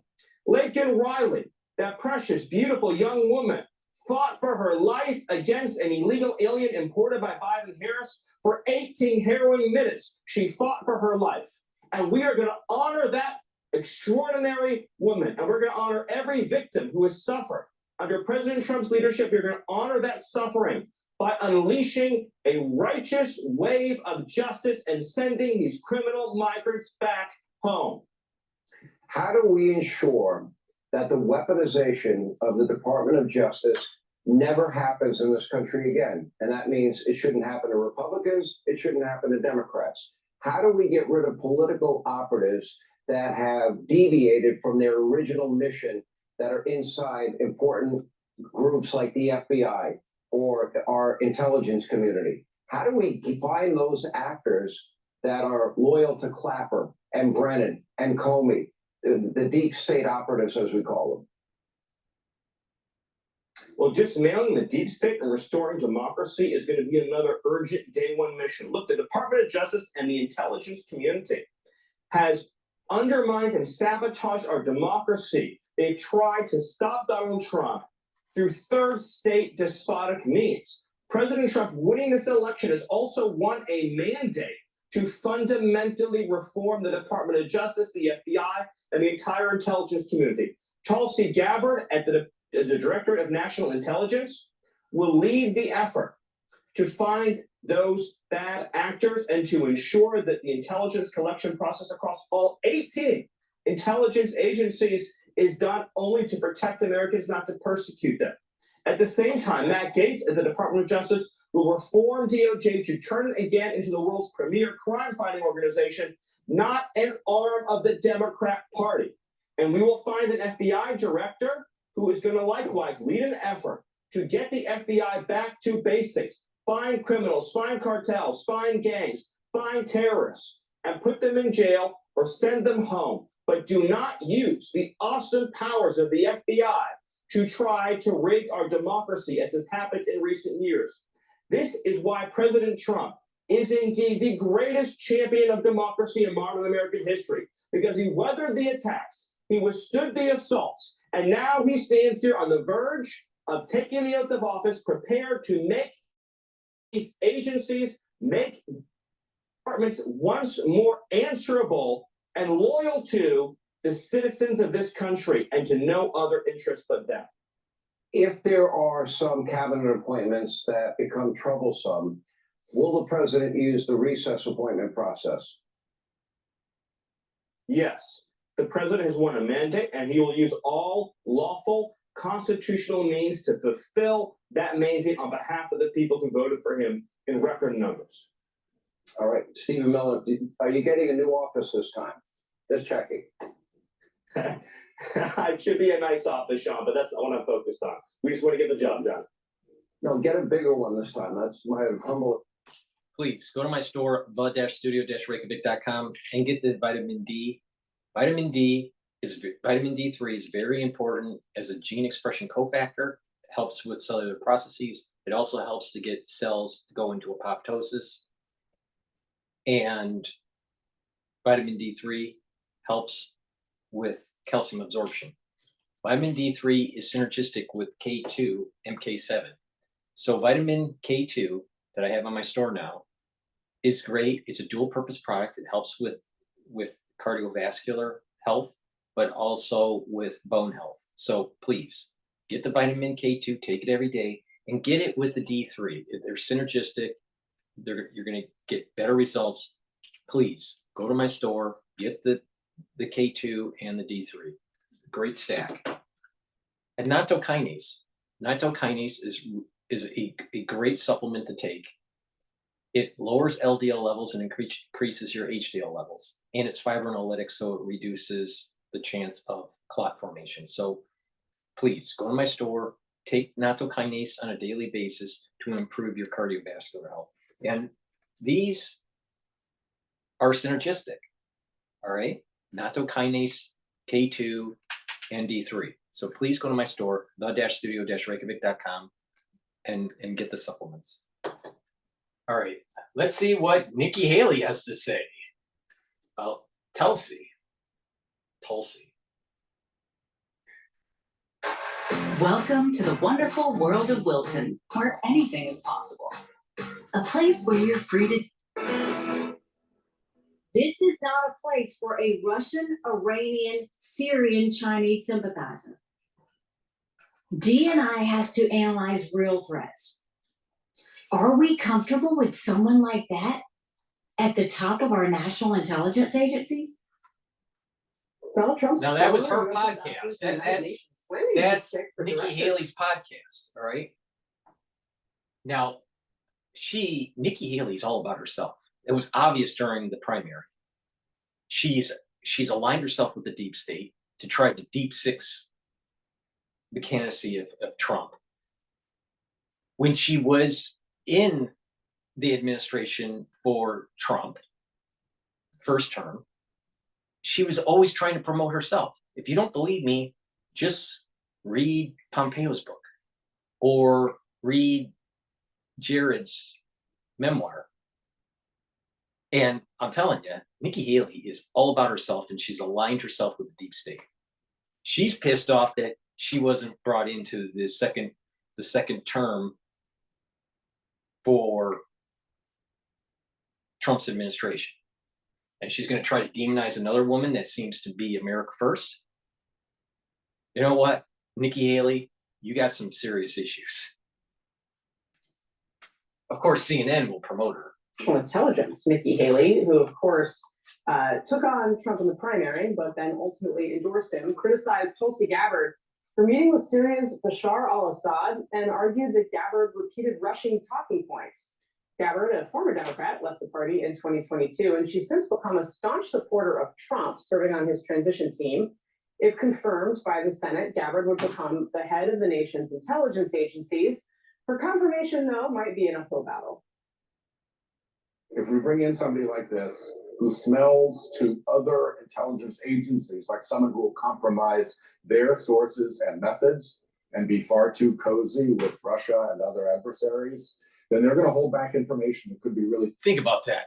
If we are a little worried about how other agencies may have, an opinion on Tulsi, then, maybe we shouldn't have her on.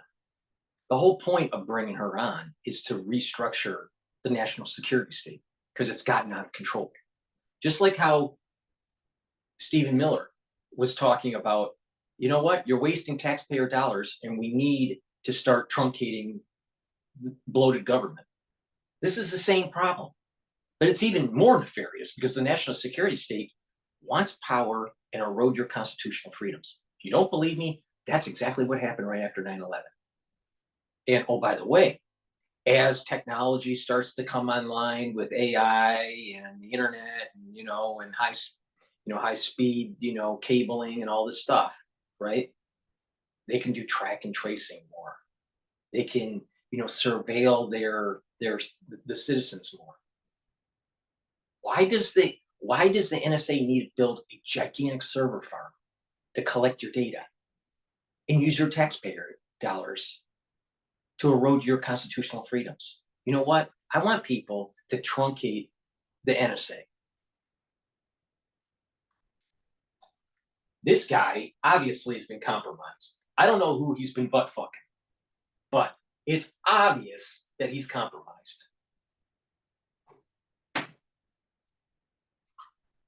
Critical to our success. This is a choice that actually puts Americans at risk because we won't have access to intelligence that could be critical to our safety. I think Republicans will likely begin to come around.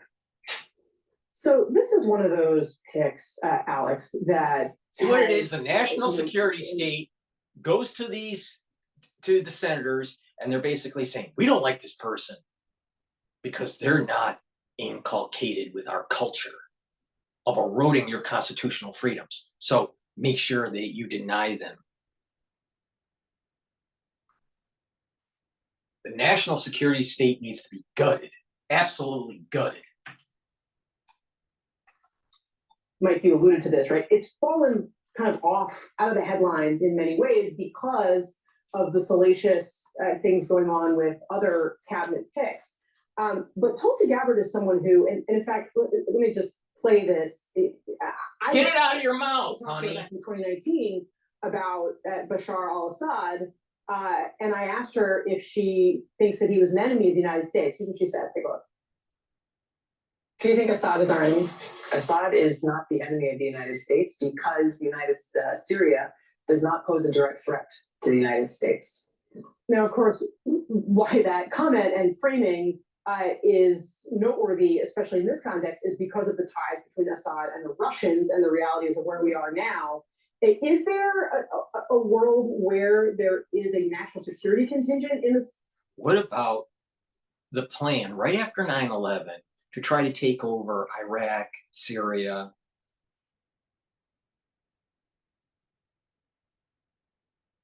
Lebanon, Libya? They had a plan right after 9/11. And we had our intelligence agencies doing nefarious things to try to set the Middle East on fire. The problem is we have a rogue national security state. That's the problem.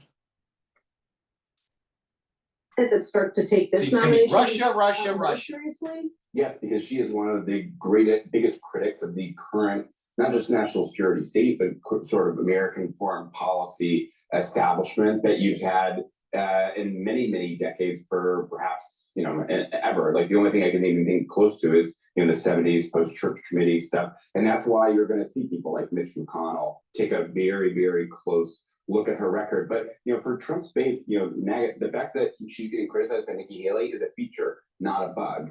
This is why people like Tucker Carlson and stuff have really gravitated towards Tulsi Gabbard, because they see her as sort of a wrecking ball to what they see as a national security state off the rails. Yeah, well, our reporting this morning, Mike, is that Tulsi Gabbard is at odds with the community she may soon be tasked with leading because of her distrust of broad government surveillance authorities and her support for those willing to expose some of the intelligence community's most sensitive secrets. I mean, the stakes here are incredibly high. They are incredibly high, and to Alex's point, I think there's some of the things that we You know what forget the that stakes we're are? talking about, The stakes aren't incredibly high with putting Tulsi in as DNI, as a District of National Intelligence.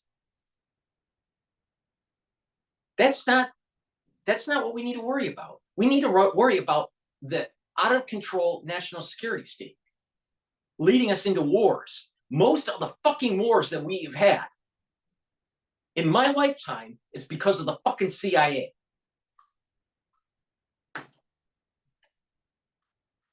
Jules being nominated is that there's a difference between a messenger and a manager. And I don't think that she's been nominated to be a manager of DNI. She's been nominated to be a messenger. Power, right? Absolutely not. But we also forget that there are also a dozen other political nominees that will come in. Tulsi is not the risk. The risk is maintaining the status quo with the national security state. Gut it. And you're not going to get someone in there that's been inculcated with the normal process, that's willing to do the organizational changes that need to happen to make this world a safer place and to make America a more prosperous nation.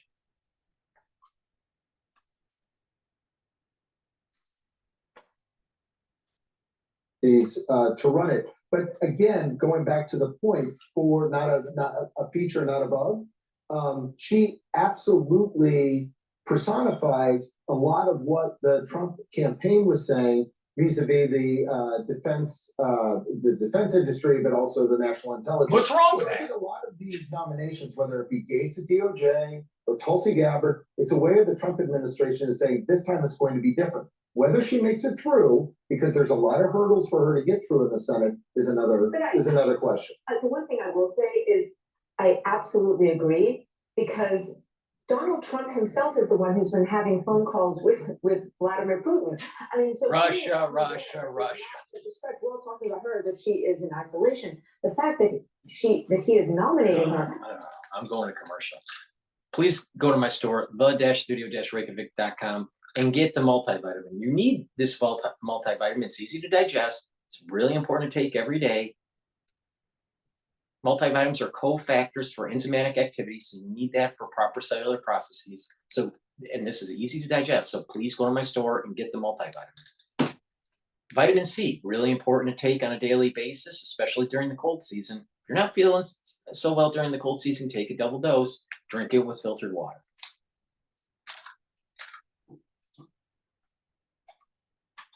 A lot about Donald Trump's priorities and what he wants in that role. And that should be the concern. And it's not new. Donald Trump was president before, and when he was, he actually sided in one instance with Vladimir Putin over our own intelligence services, not to mention the fact that he himself has endangered national security. He is the president-elect, he gets to pick, but the pattern here is loyalists to Donald Trump and his agenda, and we should be very concerned about that when we're talking about national security. Former presidential candidate Nikki Wait Haley a minute. the latest voice. You had a big percentage of the Electoral College in the popular vote that said, we want Trump's policies. And now you have CNN, who's in bed with CIA, saying, we don't care what the American people think. We want to maintain the status quo post 9/11. never have a sunset of the awesome power that the national security state has been given. Former Congresswoman Tulsi Gabbard, President-elect Donald Trump's pick for Director of National Intelligence.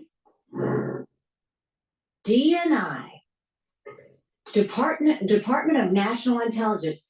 This is not a place for a Russian, Iranian, Syrian, Chinese sympathizer. After Russia invaded Ukraine, Can you say that she is really upset that she wasn't brought in? And so she's going to use her podcast, Nikki Haley Live, promoting the national security state and trying to demonize Trump. They already set her up on Sirius Radio. All right.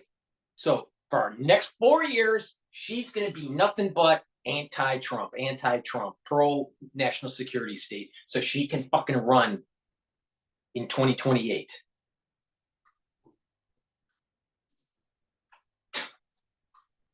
blamed What a NATO. piece of shit. Our Western alliance is responsible for countering Russia.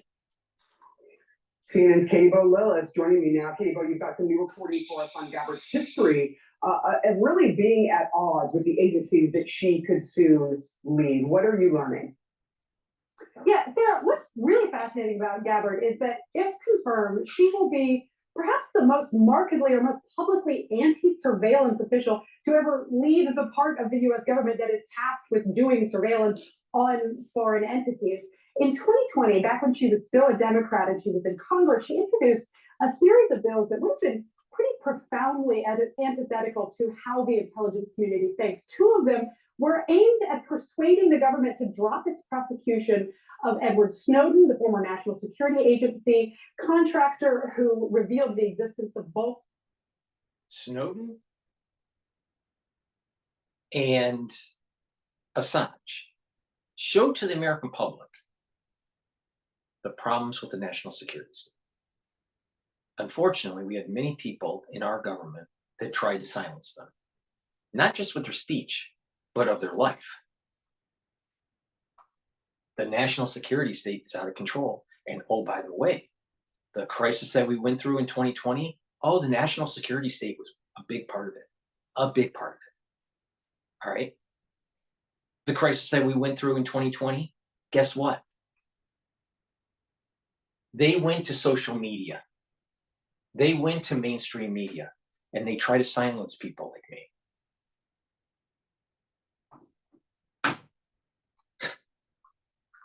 state collection of Americans' data back in 2013, as well as of Julian Assange, the founder of WikiLeaks. Both of these men are seen really as almost enemies of the state within the intelligence community, even as they've attracted some support from kind of the sort of libertarian wing of the Republican Party, as well as some progressives in the Democratic Party. Gabbard also in 2020 introduced this piece of legislation that would have wholesale repealed one of the most powerful surveillance authorities that the U.S. government has to spy on foreigners overseas, something called Section 702 of the Foreign Intelligence Surveillance Act. Now, that is legislation that has drawn some criticism from civil liberties advocates who say that it impinges on Americans' data privacy as well. But to wholesale repeal it without replacing it would be tantamount, according to some former U.S. intelligence officials, to effectively blinding the commander-in-chief. This is an authority under which as much as half of what's known as the president's daily brief is drawn from every day. Most of the time, the CIA gets it wrong because they're incompetent. But because of their incompetence, they lead us into wars. All right? Where is the weapons of mass destruction that still hasn't been found in Iraq? Because it never existed.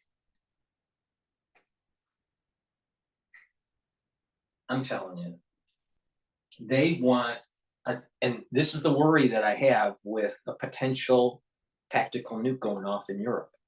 It's the national security state will start putting pressure on the senators to push legislation so they can maintain power. I would not put it past them. We're in dangerous times right now because the national security state sees that with the Trump administration, with the right people put in, that their power is going to be truncated. And there's going to be a major restructuring, and they may orchestrate something to try to keep that power. But the enemy of our country, the enemy of the state, the enemy of the United States of America is the national security state. It's an existential threat on our constitutional freedoms. So whether or not Gabbard, as DNI, would be able to actually kind of dismantle this program unilaterally, probably a really logistical task, a really logistically difficult task that would face a lot of pushback. But it really speaks to this kind of profound distrust that she has in the intelligence community and the people that collect intelligence on foreign entities in ways that could potentially. And they abused it. They abused it and used it on American citizens, and then lied to Congress about it, and then asked for money to build server farms in Arizona or Utah, I forgot where, so they can collect your data. Just keep on collecting it, keep on collecting it, keep on collecting it, keep on collecting it. Meanwhile, we have a bunch of fucking idiots that are on social media being keyboard warriors, and we got one of the biggest issues. You know what some of the biggest issues that we have in our country? Wasting the American taxpayer dollars, being poisoned with our air, food, and water, the bio weapon development and the chemical weapon development that's taking place, the Damocles of nuclear holocaust that's been over our heads since World War II, and a runaway, a rogue national security state. So all these keyboard warriors are thinking that they're so smart. You know what? If you don't solve these fucking issues that I just mentioned, you're a fucking idiot. Community gathers and spies. It gathers information and spies on American adversaries, Sarah. All right, Katie Bo-Lillis, thank you for that reporting. Yeah. Let's get our check from CIA. All right, here we go with another. Russia's foreign ministry is saying Moscow could target a major Western military base in Poland. That was opened on the Baltic coast earlier this month and is part of a larger NATO missile shield. Well, CNN contributor Jill Doherty, a former CNN Moscow bureau chief, joins us now to look at what are. This is the point that I'm making. The national security state is walking us right into World War III. Tiptoeing right into World War III.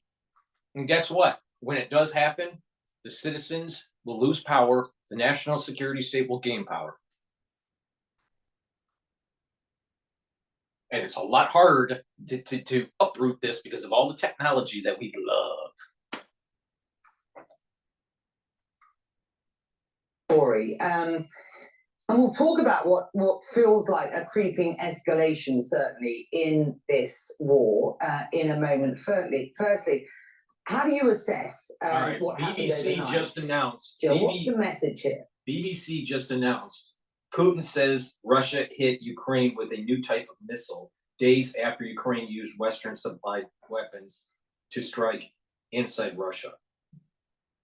All right. Thank you, National Security State, for inching us towards World War III. And CNN is trying to tell you that Tulsi is the danger. Really, lovely. Well, depending upon what kind of a missile that is, and if it isn't an ICBM, and that would be worrying because usually ICBMs, as Nick pointed out, have a nuclear payload. Those are the big ones that go across the oceans. But whatever it was, it's very obvious that Russia is furious. And why it's furious is because of President Biden's decision to allow Ukraine to use U.S. weapons, nuclear attackers, to strike inside Russia.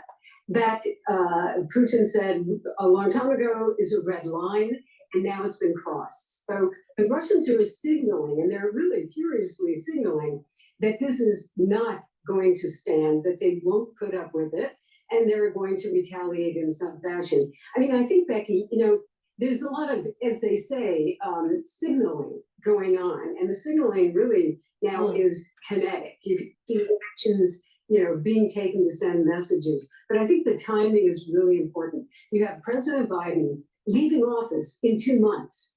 And then you have another president, Trump, coming in who says, I'm going to end the war, as soon as I get into office. And that timing is really important. So Biden is pulling out all the stops in trying to help Ukraine. And that, of course, is having a reaction in Moscow, which we can talk about, from President Putin. Yeah, and this week, of course, starting with the German Chancellor Olaf Scholz's call to President Putin at the beginning of the week. And we are closing out a week with this, bookending a week when the US and Britain, it seems, fired missiles into Russia for the first time. The thinking then, given your background and your understanding of what goes on at the Kremlin, the threats against a base in Poland and other threats being made against Europe at this point mean what at this point, very specifically? There's a news announcement saying that Matt Gaetz withdraws from consideration. I think, we have to point out that the United States has not fired on Russia, but Russia considers itself at war with the West. And that's it sounds like semantics, but it really isn't. I mean, Russia does feel that. So I think what Russia is saying is we are going to do everything that we can to signal to the United States that you are involved in the war directly. And so you have, what did you have? President Putin, just on the 1000th day of the war, there's an announcement that the nuclear policy, the strategy of Russia is changing. And that would it's always allowed Russia to respond to conventional attacks that are very major, threat to Russia, to respond to nuclear powers that are using conventional weapons. But now they're saying, if there's a country, and we could say, let's say Ukraine, which is not a nuclear country, but it takes an action, it attacks Russia, and it is supported by a nuclear country, the United States, then that gives Russia the right to respond with nuclear weapons. So we're getting into the territory of very, really direct threats here. And I think it's a very dramatic and very dangerous moment because of not only the words, but the potential for this to, spin out of control, sometimes because it wasn't planned. Their mistakes can happen as well. So you rightly pointed out that Joe Biden has 2 months left in office. President Donald Trump's son. God, these people are so dumb. Please go to my store, the-studio-reykjavik.com, and get the structural nanosilver gels. I have 2 types. I have it in the quick dispenser that you can carry in your bag, and I have it in a tube. They're both very high quality. You use them the same way. They're dual purpose. You can improve your skin by using it every day. Put it on at night. When you wake up, exfoliate. You'll notice your skin's clearer and tighter, especially around your face. In addition, you can help heal a wound, an abrasion, a minor burn, and you can neutralize pathogens by putting it around your mouth, your eyes, your ears, your nose. Lightly coat your nostrils and put it on your hands. Stays active for 5.5 hours. So please go to my store, the-studio-reykjavik.com, and get the structural nanosilver gels either in the dispenser or in the tube form.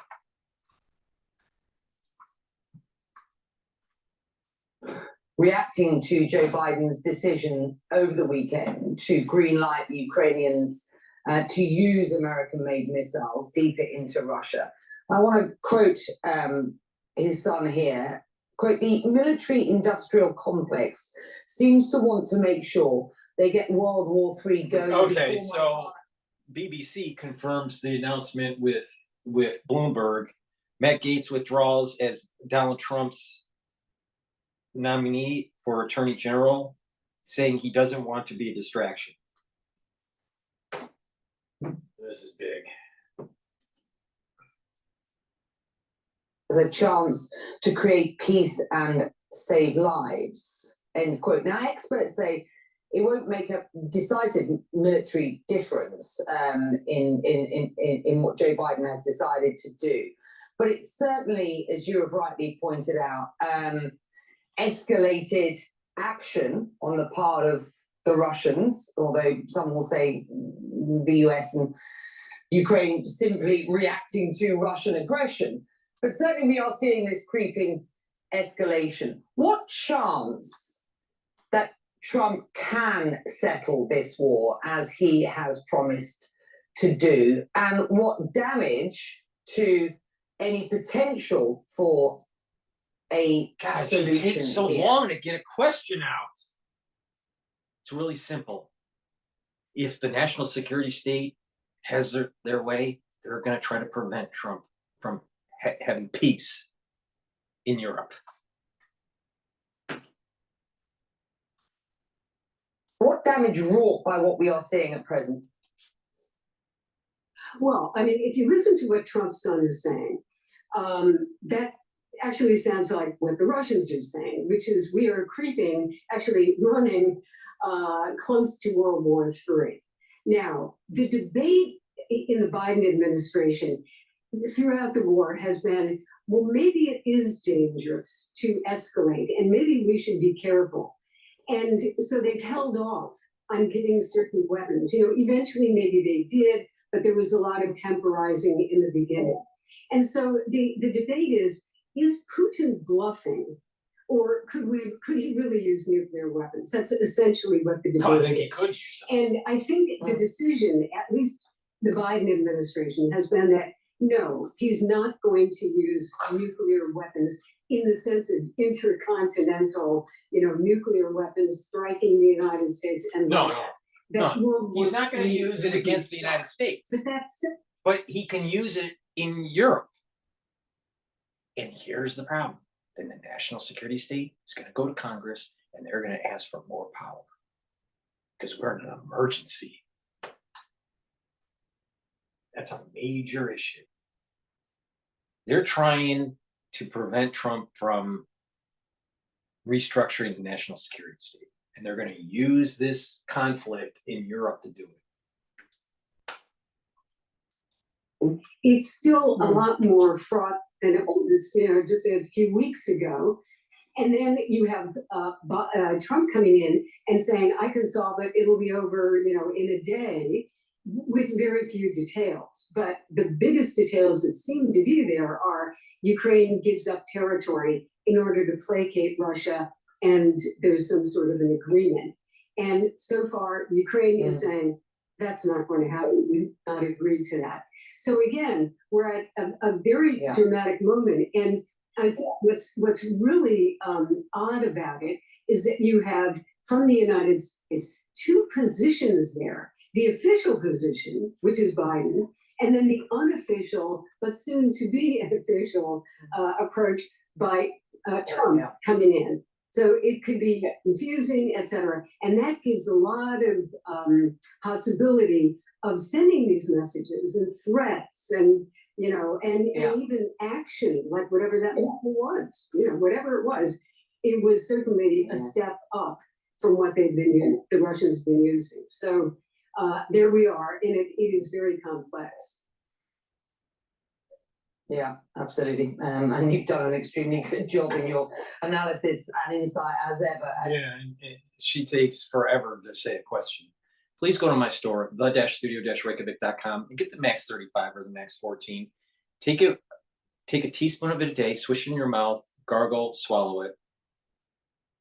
I do it every day. It'll neutralize pathogens, maintain the mucosal barrier in your oral cavity. It'll improve your oral hygiene. And it's a part of one of my pillars. It's the first part of the pillar of slowing down the aging process and having longevity. Structural nanosilver, taking structural nanosilver as the first pillar, taking the turmeric and ashwagandha to bring down inflammation. The second pillar and the third pillar is to take strong antioxidants like C60. Those are the three pillars to slow down the aging process. And when you do that on a regular basis, you're going to have more energy and you're going to have more vitality.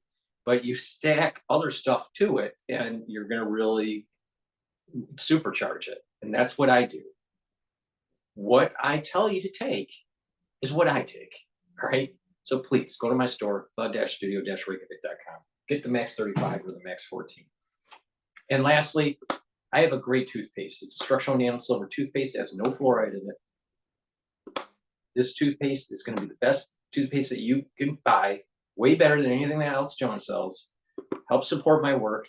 I still get strikes all the time, especially when I start talking about things that are starting to happen in California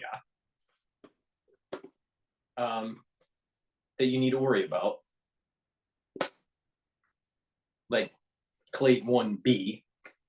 But please go to my store, the-studio-reykjavik.com. Help support my work and get the toothpaste. This is a great toothpaste. All right. It whitens your teeth, freshens your breath, reduces inflammation at the gum line. It helps to improve your gum line. That's very important when you get older. And by having good oral hygiene, you're reducing the chances of cardiovascular disease and you're reducing your chances of valvular disease. A lot of people don't understand that, bacteria and infections can cause irritation on the valve of the heart. And over time, the valve can become diseased. And when that happens, you can have regurgitations and you can have prolapses. In addition, you can have also stenosis with the accumulation of calcium in these irritated areas on the valve. You don't want that. All right. Big problem. Please go to my store, the-studio-reykjavik.com. Improve your oral hygiene. Get the structural nano silver toothpaste. That's the end of my broadcast. Well, before I do the end of my broadcast, let's just play a little bit of the Matt Gaetz issue where he stepped down from being a nominee.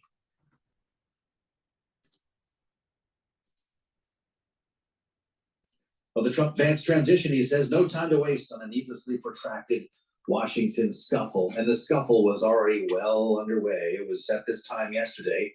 We were talking about the Ethics Committee in the U.S. House meeting at an undisclosed location to vote on whether to release its report into Matt Gaetz and the salacious allegations against him that he has denied.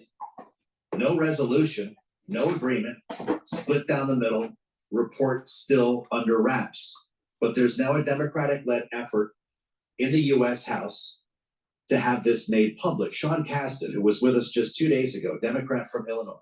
That's pretty strong words about Matt Gaetz and Donald Trump in our conversation, has brought a privileged resolution to the floor, easy for me to say, that will force a vote, a full House vote, on whether to make the ethics report public. Now that starts the clock. You remember how this works. We walk out here on Balance of Power on a 2-day countdown. So that means it's going to happen after Thanksgiving. Lawmakers will come back. They will vote on this. But maybe now it doesn't matter. We talked to, by the way, no fan of Matt Gaetz, the congressman from New York, Mike Lawler, Republican, talked to us just ahead of the news of Matt Gaetz dropping out, just to get a sense of where people's heads were. This is a Republican again talking. Here's Congressman Lawler. President Trump is certainly entitled, as president-elect, to nominate whoever he sees fit to serve in that role.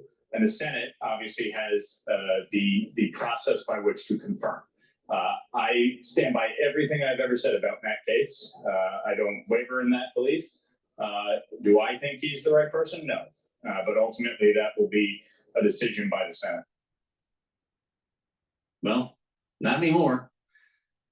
Let's assemble our political panel. Jeannie Shanzano is with us, Senior Democracy Fellow, Center for the Study of the Presidency and Congress, Bloomberg Politics contributor, Democratic analyst. And I'm glad to say that Rick Davis is back with us today, Republican strategist, Bloomberg Politics contributor, and partner at Stone Court Capital. Rick, this was a quick one. I don't know how this compares in history, but the withdrawal came within days of Matt Gaetz being announced. What do you make of this development?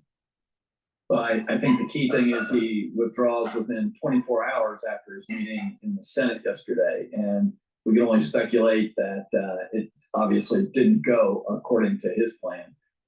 I think there was plenty of senators, probably more than he would need, to reject his confirmation, express serious reservations about his fitness for office. And I think that he took that literally and didn't want to walk the plank.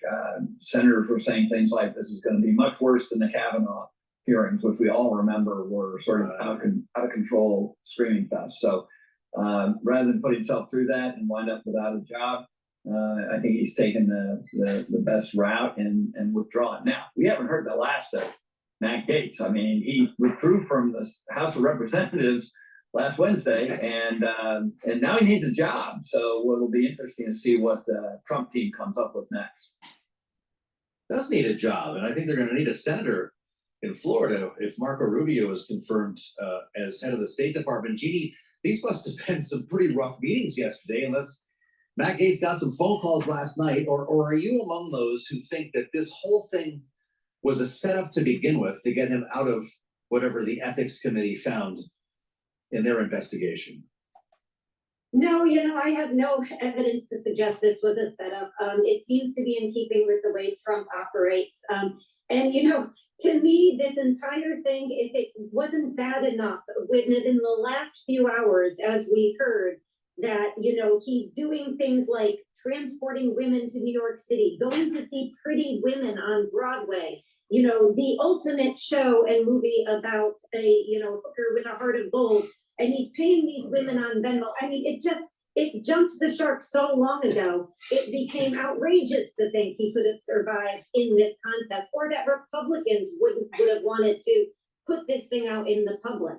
But Rick is onto something. He needs a job. We are in for a wild 4 years. Please go to my store, the-studio-reykjavik.com. Get the supplements, improve your health, help support my work. I do get strikes on YouTube. I just received a strike today on episode 26. And so, it's a problem. Please help support me and follow my protocols to improve your health. All right. If you follow what I'm saying, you're going to radically improve your health. Trust me on this. Please go to my store, the-studio-reykjavik.com. The link is in the description of this video and all my videos. Thank you for listening and have a nice day.